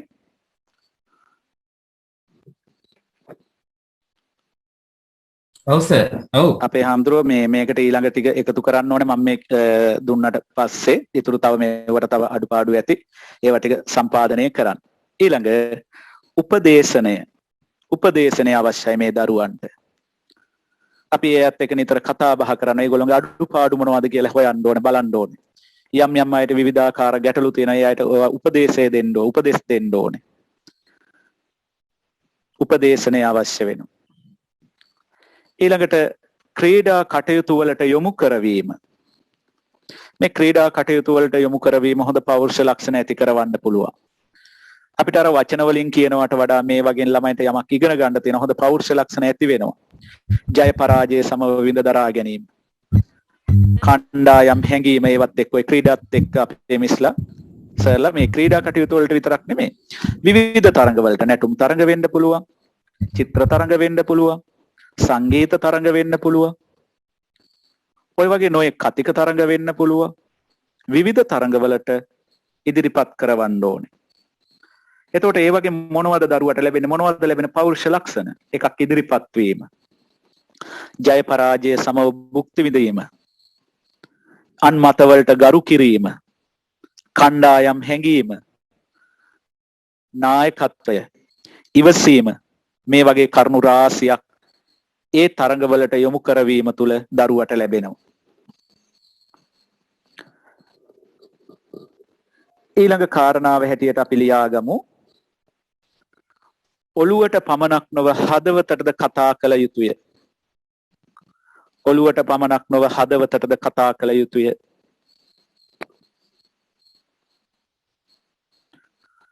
අපි බොහෝ වෙලාවට ළමයාගේ ඔළුව ඉලක්ක කරගෙන තමයි අපි ගොඩාක් වැඩසටහන් කරන්නේ. ඉගෙනවීම උනත් එහෙම ගොඩක් බර වෙන්නේ අර විභාග කේන්ද්‍රීය රටාවක්නේ අපේ තියෙන්නේ. අපි ඒ විතරයි ඔළුවට විතරක් නෙමෙයි අපි ළමයාගේ හදවතට කතා කරන්න ඕනේ. ඔහුගේ හැඟීම් අපි තේරුම් ගන්න ඕනේ. ඔහුගේ දුක වේදනාව අපි තේරුම් ගන්න ඕනේ.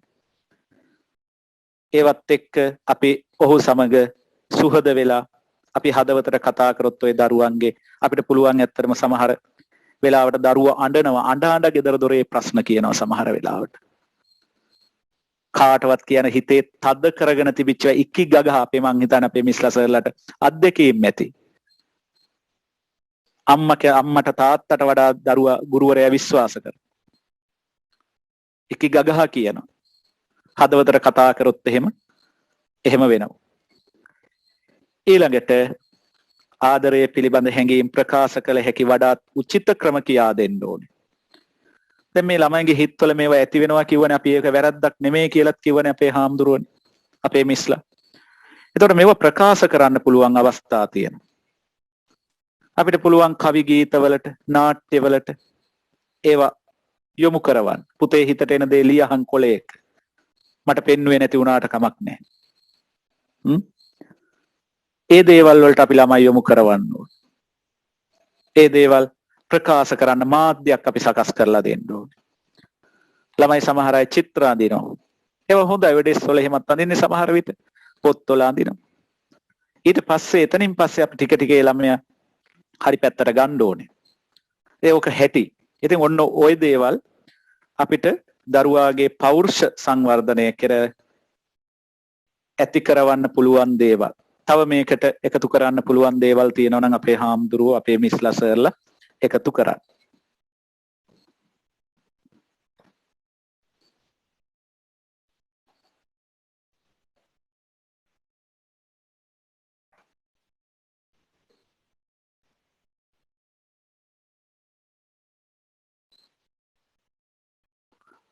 නැද්ද අපේ මිස්ලා සර්ලා අපේ හාමුදුරුවෝ නන්ද හාමුදුරුවෝ? ඔව් සර්. මේකට තව කරුණු එක. ඊළඟට යමු නේද සර් කියන්න ඕන කරුණු ටික ඔක්කොම පැහැදිලි කළා. මේ සර් මේකට දැන් අපිට අර උපදේශන සේවාවක් ලබා දීම වගේ අත්‍යවශ්‍ය වෙලාවට සමහර වෙලාවට සමහර ප්‍රශ්නයක් උඩු දිව්වහම මනෝ උපදේශනය වගේ දේවල් දෙන්න පුළුවන් නම් පාසලේ ගුරුවරයෙක් විදිහට ආධ්‍යාත්මික පැත්තට ළමයි පොඩ්ඩක් ආධ්‍යාත්මික සංවර්ධනය ඒක අපේ මිස් ඔව් ඒක හොඳ කරුණ උපදේශනය අපි ලිව්වා. එහෙද අර ආධ්‍යාත්මික සංවර්ධනය සඳහා විවිධ වැඩසටහන් කිරීම ඒකත් ගන්න පුළුවන්. අර මම මෙහෙමයි. ඒක අර එහෙම ගත්තේ නැත්තේ අර අතන අපි අර විෂය සමගාමී හා විෂය බාහිර ක්‍රියාකාරකම් ඒක දිග ඇරගත්තාම ඒක තුලක් තියෙනවා. නැත්නම් ඉතින් අපිට වෙනම වුණත් එහෙනම් ඒක ගත්තර කමකුත් නැහැ මිස්. ඒක හොඳයි. ඒවත් හොඳ පෞරුෂ සංවර්ධන ලක්ෂණම තමයි මිස්. දැන් නිරන්තර අවධානය මොකද ඉස්සරට වඩා දැන් තාක්ෂණයත් එක්ක ළමයි දියුණු නිසා දැන් ක්ෂණික තීරණවලට එළඹෙන ප්‍රවණතාවය වැඩි නිසා මේ දැඩි අවධානය කියන කරුණ ගන්න බැරිද?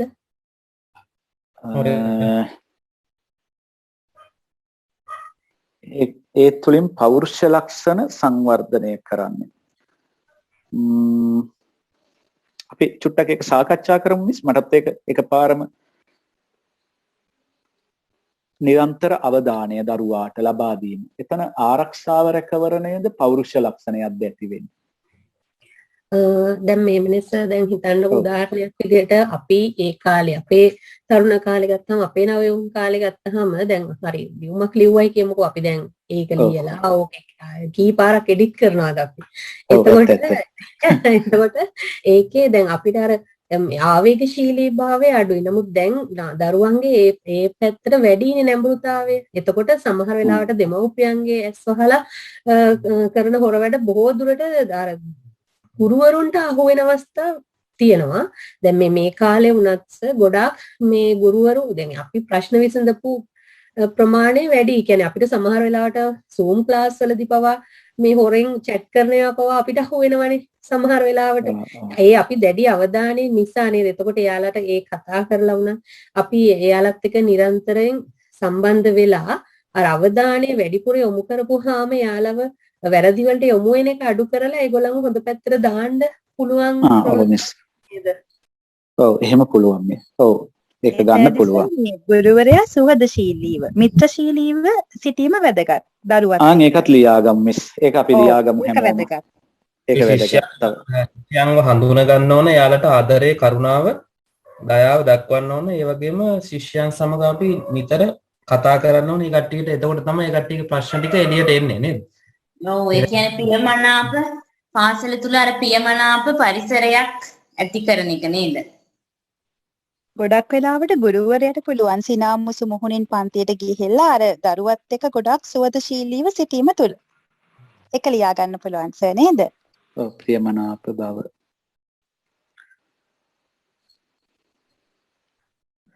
ඒ ප්‍රියමනාප භාවයත් එක්ක මිස් අර වගේ ගැටලු තිබුණත් දරුවෝ ගුරුවරුන්ටත් කියනවා සමහර අය ඉන්නවා. හොයාගෙන ඇවිල්ලා සර් කියන්නේ එතකොට අපි අහන්න ඕනෙත් නැහැ.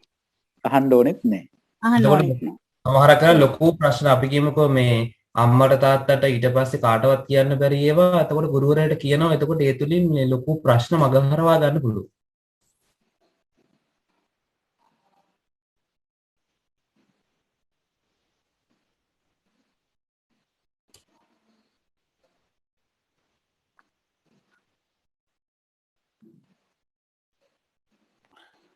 අපේ හාමුදුරුවෝ තව සටහන් කරගත්තු එහෙම ඒවා නැද්ද මේකට එකතු කරගන්න?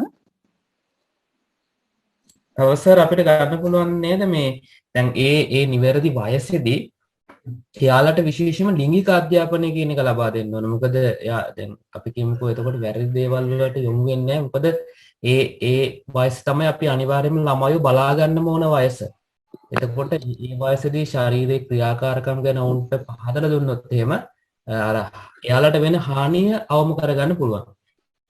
ඒ වගේම දැන් වැරදි පැති වලට යනවනේ. ඒ කියන්නේ මත්ද්‍රව්‍ය වගේ දේවල් වලට. එතකොට ඒ වගේ ඒ සෞඛ්‍ය පැත්ත ඒ පැත්තත් ඒ වයසේදී ළමයින්ට අනිවාර්යයෙන්ම දැනුවත් කරන්න ඕන. මොකද මේ දේවල් වලින් වළක්වා ගන්න. නැත්තම් එයාලගේ ඒ කාලය නරක වුණොත් එහෙම ඉස්සරහට එයාලට බලපානවා. මුළු ජීවිතේටම ඒ කාලය අනිවාර්යයෙන් බලපානවා.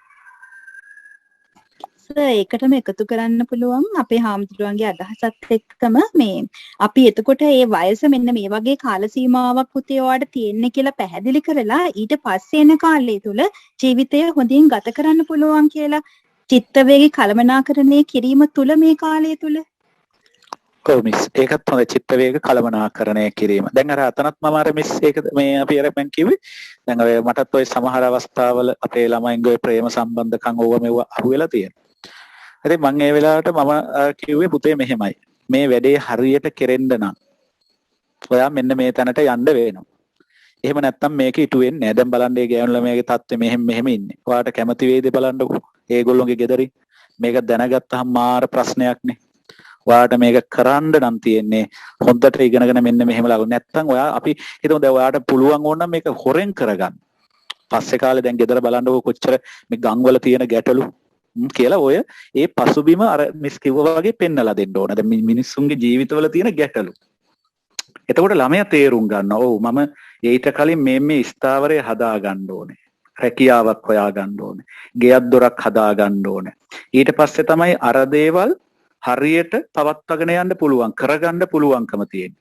මම දැන් ඊට පස්සේ කිව්වා දැන් ඔයා මේ හිතන්නෝ දැන් විභාගේ ෆේල් වුණා. ඔයා එතකොට ගෙදර නවතිනවා. අර ළමයා ඉස්කෝලේ යනවා. ඊට පස්සේ මොකද වෙන්නේ කියන්නකෝ? ඔයා කොහේ හරි රස්සාවකට යයි නැත්නම් මොකක් හරි කෝස් එකකට යයි. ඊට පස්සේ මොකද වෙන්නේ? අර ළමයා ඊට පස්සේ වෙන ඉස්කෝලේකටවත් ගියොත් එහෙම හොඳ ප්‍රතිඵල අරගෙන මෙන්න මේ වගේ ගැටලු වෙනවා. ඉතින් ඒ නිසා ඔයා හොඳට ඉගෙන ගන්න. ඉගෙනගෙන මේ මෙහෙම වුණොත් ඔයාට මේක එච්චරම මහලුකු ගැටලුවක් නෙමෙයි. කියලා ඉතින් මේ වෙන පැත්තකට ඉතින් මේක හරවන්න වෙනවා. ඕක ඉතින් අපිට අයින් කරලා දාන්න පුළුවන් මිස් නේද? මොකද මේ අර කෙස් ගහක් ගලවනවා වගේ ගලවලා අයින් කරන්න පුළුවන් දේවල් නෙමෙයිනේ මිනිස්සුන්ගේ හැඟීම් කියනවා සිතුවිලි කියනවා. ඉතින් අපි අර ඒ වගේ පාරවල් වලට යවන එක තමයි කරන්න තියෙන්නේ. අර මිස් කිව්වා වගේ ඉතින් අර උපදේශනේ සිතුවිලි කළමනාකරණය කරගෙන යන්න පුළුවන් වෙන්න ඉතින් කියලා දෙන්න වෙනවා.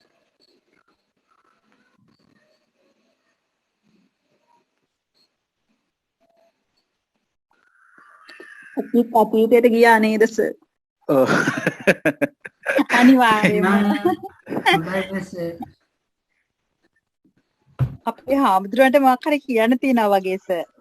දැන් අපේ මිස් මේ මම තව අපේ හාමුදුරන්ට චුටි ඉඩක් දෙමු. මම මේ හාමුදුරුවන් පැත්තම තමයි මම මේ චුට්ටක් කතා කරන්නේ. මේ ඉතින් අපේ ස්වාමින් වහන්සේලාටත් ඉතින් ওই නව යෝන්විය තිබුණා. අපි කොයිම වෙලාවකවත් අපේ මිස්ලා සර්ලා අන්තවාදීව හිතන්න හොඳ නැහැ. උන්වහන්සේලාත් ඉතින් සිවුරු පොරවා ගත්තට අපි වගේම විවිධ කායික මානසික සිතුවිලි තියෙන අය. ඒ හින්දා මම මේ කියන කාරණාව සම්බන්ධයෙන් වැරදි දෙයක් එහෙම හිතන්න එපා. මට ඔය ළමා කාලේ අපිත් ඉතින් ඔය එළඹෙන අවදිය වගේ වෙනකොට අපි යනවා මේ පන්සලේ මේ බෝධි පූජාවකට වස් පින්කමේ. යනකොට මේ දැන් ඔය මගේ මේ අත්තකුරු අපේ සමහර අපේ හාමුදුරු එහෙමත් දැකලා හිටියේ අපේ නන්ද හාමුදුරු එහෙම ඔය අකුරු හැදෙන්න එක හේතුවක් වුණා ඔය මේ පෙම්හසුණා. හැබැයි මේ පෙම්හසුන ලියලා තිබුණේ මේ පන්සලේ පොඩි හාමුදුරු නම. බෝධි පූජාවට නම් අපිට කියන අපේ අම්මලා මේ ඉක්මනට ඔයාලා ගිහිල්ලා බෝධිය වටේ අතු ගන්න කියලා. අපි කරන දේ ඉක්මනට අතු ගාලා අපි සෙල්ලම් කරනවා අම්මලා එනකම්. ඉතින් ඔය අතරතුර මේ අර බෝධිය වටේ තියෙන පහන් පත්තු කරන අර කවුළු ටිකක් ඕකක ගෙනල්ලා මම දැක්කදී අපි ඒ කාලේ හරි තීක්ෂණයි. හැමදේම නිරීක්ෂණය හොරෙන් බලන මම දැක්ක ගෙනල්ලා එකක් තිබ්බා. ඊට පස්සේ මම කරපුවා ඒක මම ගත්තා. මම අරගෙන කිව්වා අකුරු පුදුම ලස්සනයි. මාත් කල්පනා කවදා හරි මාත් මේ වගේ අකුරු ලියනවා කියලා. කවි වගේකුත් තිබුණා. කවි ටිකත් කටපාඩම් තාමත් පාඩම් ඒවා. ඒවත් මතක තියාගත්තා. ඒක තිබුණා එකක තිබුණා මේ සුදට සුදුරු පියල් තිබුණාට උදේ සවස නුඹ පන්සල් ආවාට බෝධි පූජාව අවසන් වූදාට මොනවද ඔට්ටු මම අමතක වෙනවාට. ඒක එකක්. අෂ්ටලෝක ධර්මයේ වනසන්න එපා. ඉෂ්ට නොවන දෙයකට ඉඩ දෙන්න එපා. දෂ්ට කරන නයිනට අහු වෙන්න එපා. හොඳ පණිවිඩයක් දීලා තිබුණා. දෂ්ට කරන නයිනට අසු වෙන්න එපා. මේ ටික කිව්ව කියලා අකුරක් දාලා අමතක කරනු එපා. බලන්නකෝ නේද? ඔය වගේ කාල පරිච්ඡේදයක් ඉතින්. ඉතින් ඒක අපි හැමෝටම එහෙම කාලයක්. නේද? මොකද කරන්නද? දන්නේම නැතුව ඒ කාලේ නේද අපේ මිස්ලාගේ සර්ලාගේ ගෙවිලා ගියා. මගේ නම් තාම ඉතින් ඉදිරියට තමයි එළඹෙන්නේ. තව අවුරුදු 2කින් 3කින් වගේ. ඒ අවදියේ. ඉතින් මට ඉතින් එහෙම කාලයක් මේ තව ඉතින් ඉදිරි කාලෙ ඉතින් අවත් මේ ඇති වෙයි කියලා බලාපොරොත්තු වෙලා අපි වැඩි කරගෙන යමු.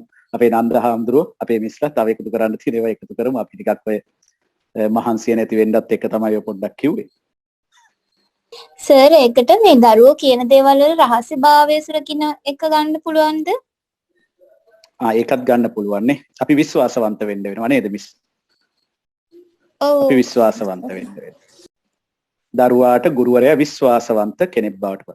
අපේ හාමුදුරුවෝ පොඩි මේ අපේ හාමුදුරුවෝ කොහෙද මේ කතා කරා පොඩ්ඩක්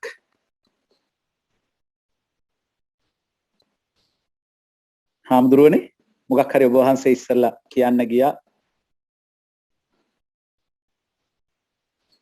හබරන හාමුදුරුවෝ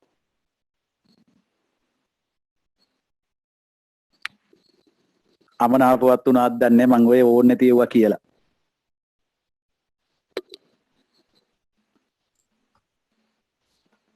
නන්ද හාමුදුරුවනේ ඔව්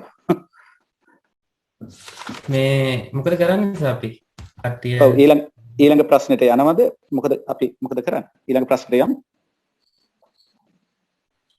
එහෙම කරමුනේ සර් හරි ඔව් සර් මේකේ නව යෞවන විදිහේ නව යෞවන පෞරුෂ සංවර්ධනයලා ගුරුවරයා සතු කාර්යභාරය පැහැදිලි කරන්න කියන එකනේ මේකේ තියෙන්නේ මේ ප්‍රශ්නය. එතකොට මේ අභියෝග වලට මුහුණ දීමේ ශක්තිය වර්ධනය කිරීමට උපකාරී වීම. ඔව් ඒකත් ගන්න පුළුවන් මිස්. අර අපි අර විශේෂ සමගාමී හා බාහිර ක්‍රියාකාරකම් වල නිරත කරවීම ඊළඟට ක්‍රීඩා කටයුතු වල නිරත කරවීම තුල ඒ අභියෝග වලට මුහුණ දීම තියෙනවා. ඒ නිසායි මම ඒක අර වෙනම ගත්තේ නැත්තේ මිස්. තීරණ ගැනීමේ ශක්තිය නගා සිටුවීමට උදව් කිරීම. ඔව් ඒවා අර කරුණ වල අන්තර්ගත වෙලා තියෙන නිසා මම ඒක වෙනම එහෙම ඒ පැත්ත දැන් අනිවාර්යෙන් දැන් ওই ක්‍රීඩා කටයුතු විශේෂ සමගාමී බාහිර අර නායකත්ව දීම තුල වගකීම් බාර දීම තුල ඒවා අපිට ගන්න පුළුවන් නේද මිස්? විභවතා මේ ශක්්‍යතා මත කිරීම හා නගා සිටුවීම අර කොටසටම යනවා නේද? ඔව්. ඒක අර මේ කාට හරි අර කරුණු වලින් මතු කරගන්න බැන්න වෙනම ලියාගත්තත් කමක් නැහැ මිස් කියපු කාරණා ටික හරියි. මම අර මේ දැන් අපි අර විශේෂ සමගාමී බාහිර ක්‍රියාකාරකම් වල නිරත කරනකොට ළමයි ගාව තියෙන විවිධ ශක්ති එළියට එනවා. දැන් ඒ තුල දැන් අපි වෙනමම ගත්තම මේ චර්යාමය වෙනසක් ඇති කිරීමට සහාය වීමක් මෙතන වෙන්නේ නේද සර්? ඔව් මිස්. ඉතින් චර්යාමය වෙනසක් ඇති වෙනවා කියන්නේ පෞරුෂ සංවර්ධනයේ ගොඩක්ම රිජුවම උපකාර වෙනවානේ. ඔව්. චර්යාමය වෙනසක් ළමයා තුල ඇති වෙනවම කියන්නේ. හිටියට වැඩිය හොඳ තත්යකට දරුවෝ පත් වීමනේ. ඔව්. චර්යාමය ඒ කියන්නේ ධනාත්මක චර්යාමය වෙනසක්. ධනාත්මක චර්යා. ඔව් එතකොට මේ අන්තර්පුද්ගල සම්බන්ධතා පවත්වාගෙන යාමටත් දරුවාට සහාය වෙන්න ගුරුවරයාට පුළුවන් නේද මිස්? ඒක අපේ නන්ද හාමුදුරුවෝ මම හිතන්නේ ඉස්සෙල්ලා කරුණක් ඔක මේ තිබුණා වගේ අපේ හාමුදුරුවනේ ඔය පෞරුෂ සංවර්ධනයේ මේ අන්තර්පුද්ගල සම්බන්ධතා සමවයස් කණ්ඩායම් වල එතකොට ඒවට අපිට පුළුවන් නේද මේ මඟ පෙන්වීමක් කරවන්න. මෙන්න මේ වගේ අය. ඔව්. ඒ කියන්නේ මේ පුද්ගලයා සමාජගත සත්‍යයක නිසා හුදකලාව හෝ තනිව ජීවත් වෙන්නට බෑ යාට. ඒ කියන්නේ සමහර අය රංචු ගැසිලා මේ තමුන්ගේ සබනතා පවත්වා ගන්න කැමති, සමහර අය හුදකලාව ඉන්න කැමති. ඉතින් එක එක විදි තියෙනවානේ. ඉතින් ඔය වෙලාවට ඔය අන්තර්පුද්ගල සම්බන්ධතා මගින් හුදකලාව ඉන්නවට වැඩිය මේ පෞෂයේ ගති ලක්ෂණ වැඩි දියුණු කරගන්න පුළුවන් කියන එක තමයි නේද මේකේ අදහස? ඔව් ඒක ගන්න පුළුවන්. ඒක හරියටම හරි. ඒක ගන්න පුළුවන්. ඔව්. එතකොට තව දෙයක් තමයි මේ තීරණ ගැනීමේ මේ ශක්තිය නගා සිටුවීමට දැන් සමහර දැන් ගුරුවරුන් ළඟට ඇවිල්ලා දරුවෝ එක එක දේවල් කරන්නට මිස් මේ සර් මේක කරන්නද එහෙම කියලා ඒ කියන්නේ දෙගිඩියාවෙන් ඉන්න චරිත තියෙනවානේ. ඒ වගේ තැන්වලදී ඍජු තීරණ ගන්න දරුවාට කියන්නේ නිවැරදි මඟ පෙන්වීම තුලින් නව යෞවන දැන් මේ නව යෞවනයේදී වගේ තත්ත්වයන් සාමාන්‍යයෙන් මතුවෙනවමනේ. ඉතින් ඒ වෙලාවල් වලදී ඍජු තීරණ ගන්න සහය දැක්වීම පෞෂ ගති සංවර්ධනයට තවත් එක හේතුවක් නෙමේ මේ පෞෂ සංවර්ධනයලා ගුරුවරයාගේ කාර්යභාරය විදියට. ඔව් මිසර අපි පස්වෙනි කාරණාවේ හැටියට ගත්ත වගකීම් බාර දීම කියන තුල. එතකොට දරුවට ස්වාධීනභාවය එතන තියෙනවා. දැන් මෙහෙමනේ. ඔව්. දැන් මෙතනදී අපි යම්කිසි කාර්යයක් බාර දෙනවා. පුතේ ඔයා මෙන්න මේ දේ කරන්න ඕනේ. එතකොට ඔහු ඒක එතකොට අපි ඒක මග පෙන්වීම කරලා මෙන්න මේ දේ. එතකොට ඔහු ඒක කොහොම හරි ඒක කරලා දෙනවා. එතකොට ඔහු ඒ වගකීම බාර ගන්නවා. ඔහු ඒක කොහොමද කරන්න කියලා තීරණය කරනවා. දැන් අපි හිතමුකෝ දැන් ওই නිවාසාන්තර ක්‍රීඩාවල එහෙම ඔය මොනවද අපි නිවාස හදනවා කියලා. ඒ තැන්වල අපි වගකීම් බාර දෙනවා. වගකීම් බාර දුන්නාම මේගොල්ලෝ තීරණය කරනවා. එතනදී සර් දැන් වගකීමක් බාර දෙන එක දැන් අපි පවරන වැඩක් වෙන්න පුළුවන්. හරිද සර්? මෙතනදී මම මේ අදහස් කරන්නේ මේ තීරණ කියන්නේ තීරණ ගැනීමේ ශක්තිය නගා සිටුවීම කියන එක දැන් අපි හිතන්නේ. ඔව් මෙතන මෙහෙම දෙයක් මිස් එතන කිව්වේ දැන් අපි කියනවා දැන් නිවාසය මේක ඉදි කරන්න ඕනේ. දැන් ඔයාලා මෙහෙම හැදෙන්න එහෙම කියලා.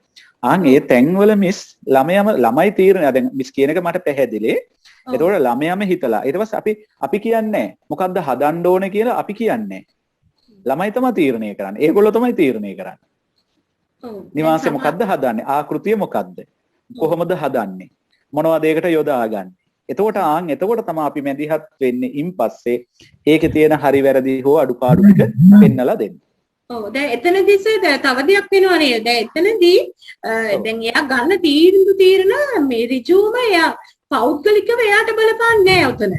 ඒ තීරණ ඔක්කොම මේ සාමූහිකව ගන්න තීරණ ගොල්ලට වැටෙන්නේ. දැන් මම අදහස් කරන්නේ දැන් මම හිතන්නේ දැන් අපි හිතමුකෝ දැන් ගෙවල් දොරවල් වල ප්‍රශ්න තියෙන දරුවෝ ඉන්නවා. සමහර දරුවන් ඔය සියදිවි විනාසා ගන්න ඔය වගේ දේවල් වලට සම්බන්ධ වෙන්න හිත තියෙන දරුවෝ ඉන්නවා. සමහර අයට ඔය දේවල් ඇවිල්ලා කියන්නේ ගුරුවරයාට එක් වෙලාවකට කියන්නත් පුළුවන්.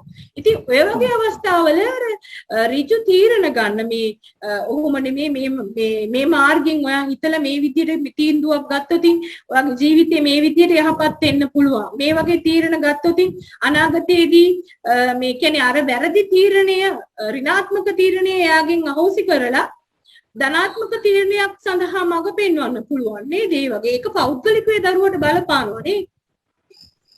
ඒක ස්වාධීනත්වය වගේ නේද? ස්වාධීන තීරණ ගන්න. ඒ කියන්නේ දැන් ගුරුවරයා නැති වුණත් හරි. මිස් කියන පැහැදිලිව. අනේ ඒ විදියට කියන්නේ සාමාන්‍යයෙන් දරුවා පාසලේ ඉන්නේ යම්කිසි සීමිත මේ වර්ෂ ගණනක් වෙන්න පුළුවන්. එතනින් එහාට එයාගේ ජීවිතය හැඩගස්වා ගන්න මේ ස්වයං තීරණ වලට කියන්නේ සහයෝගය ලබා දීම තුලින් කවදා හෝ අපි උනත් අර කියනවා සමහර අවස්ථාවල අපේ ජීවිතෙත් තියෙන ගුරුවරයා මෙතනදී අපිට කියපු දේ නිසා අපේ ජීවිතය වෙනස් කරගත්තා. අන්න ඔය වගේ දේවල් කියන්නේ අපේ තීරණත් එක්ක ගුරුවරයාගේ තීරණය අපි සසඳමින් මේ තීරණයට අපි ආ යුතුයි කියන ස්වයං තීරණයකට අපි අවසානයේදී එළඹෙනවා. අනේ ඒ වගේ තීරණයක් ගැන හරි ඒක හරි වැදගත්. අපි ඒක මෙහෙම ලියාගමු නේද? මේ ස්වාධීනව තීරණ ගැනීමට ඉඩ සලසා දීම. එහෙම ගමු නේද මිස් ඒක? ස්වාධීනව තීරණ ගැනීමට ඉඩ සලසා දීම. හොඳයි මිස් ඒ කර්ම ඇත්තටම හරි වැදගත්.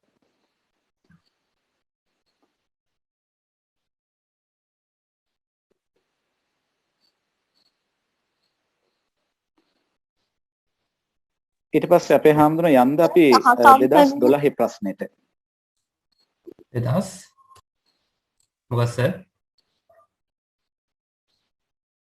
සර් 2012 ඒ කියන්නේ අර මේ මීට අදාළව අපේ හාමුදුරුවෝ 2012 ප්‍රශ්නෙට යන් ඒක තියෙනවා අර නව යවුවන මීට අදාළම ප්‍රශ්නේ. දැන් අර අපි මෙහෙම අපි සාකච්ඡා කරනවා කියලා කිව්වේ නව යවුවන අවදියේ තියෙන ගැටවල ටික ඔක්කොම කතා කරලා දාන්න. නැත්තම් ආයේ මේකේ අර දැන් අලුත් කෙනෙක් එහෙම ඇවිල්ලා හිටියොත් එහෙම ඊළඟ දවසේ ආයේ මෙව ඉඳන් ආයේ යන්න ඒතකොට ගැටලුවක් වෙන නිසා. ඒතකොට අපි මිස්ලා සර්ලා අපේ හාමුදුරනේ ඊළඟ අපි 2012 ප්‍රශ්නයකට යනවා. 2012 මේ නව යවුවන අවදියෙන් අහලා තියෙන ප්‍රශ්නයකට. මම මේක පොඩ්ඩක් ගෲප් එකට දානවා කවුරු හරි පුළුවන් නම් ෂෙයා කරන්න මිස් ෂෙයා කරන්න. මම දැන් දානවා ගෲප් එකට. Sir, excuse me, may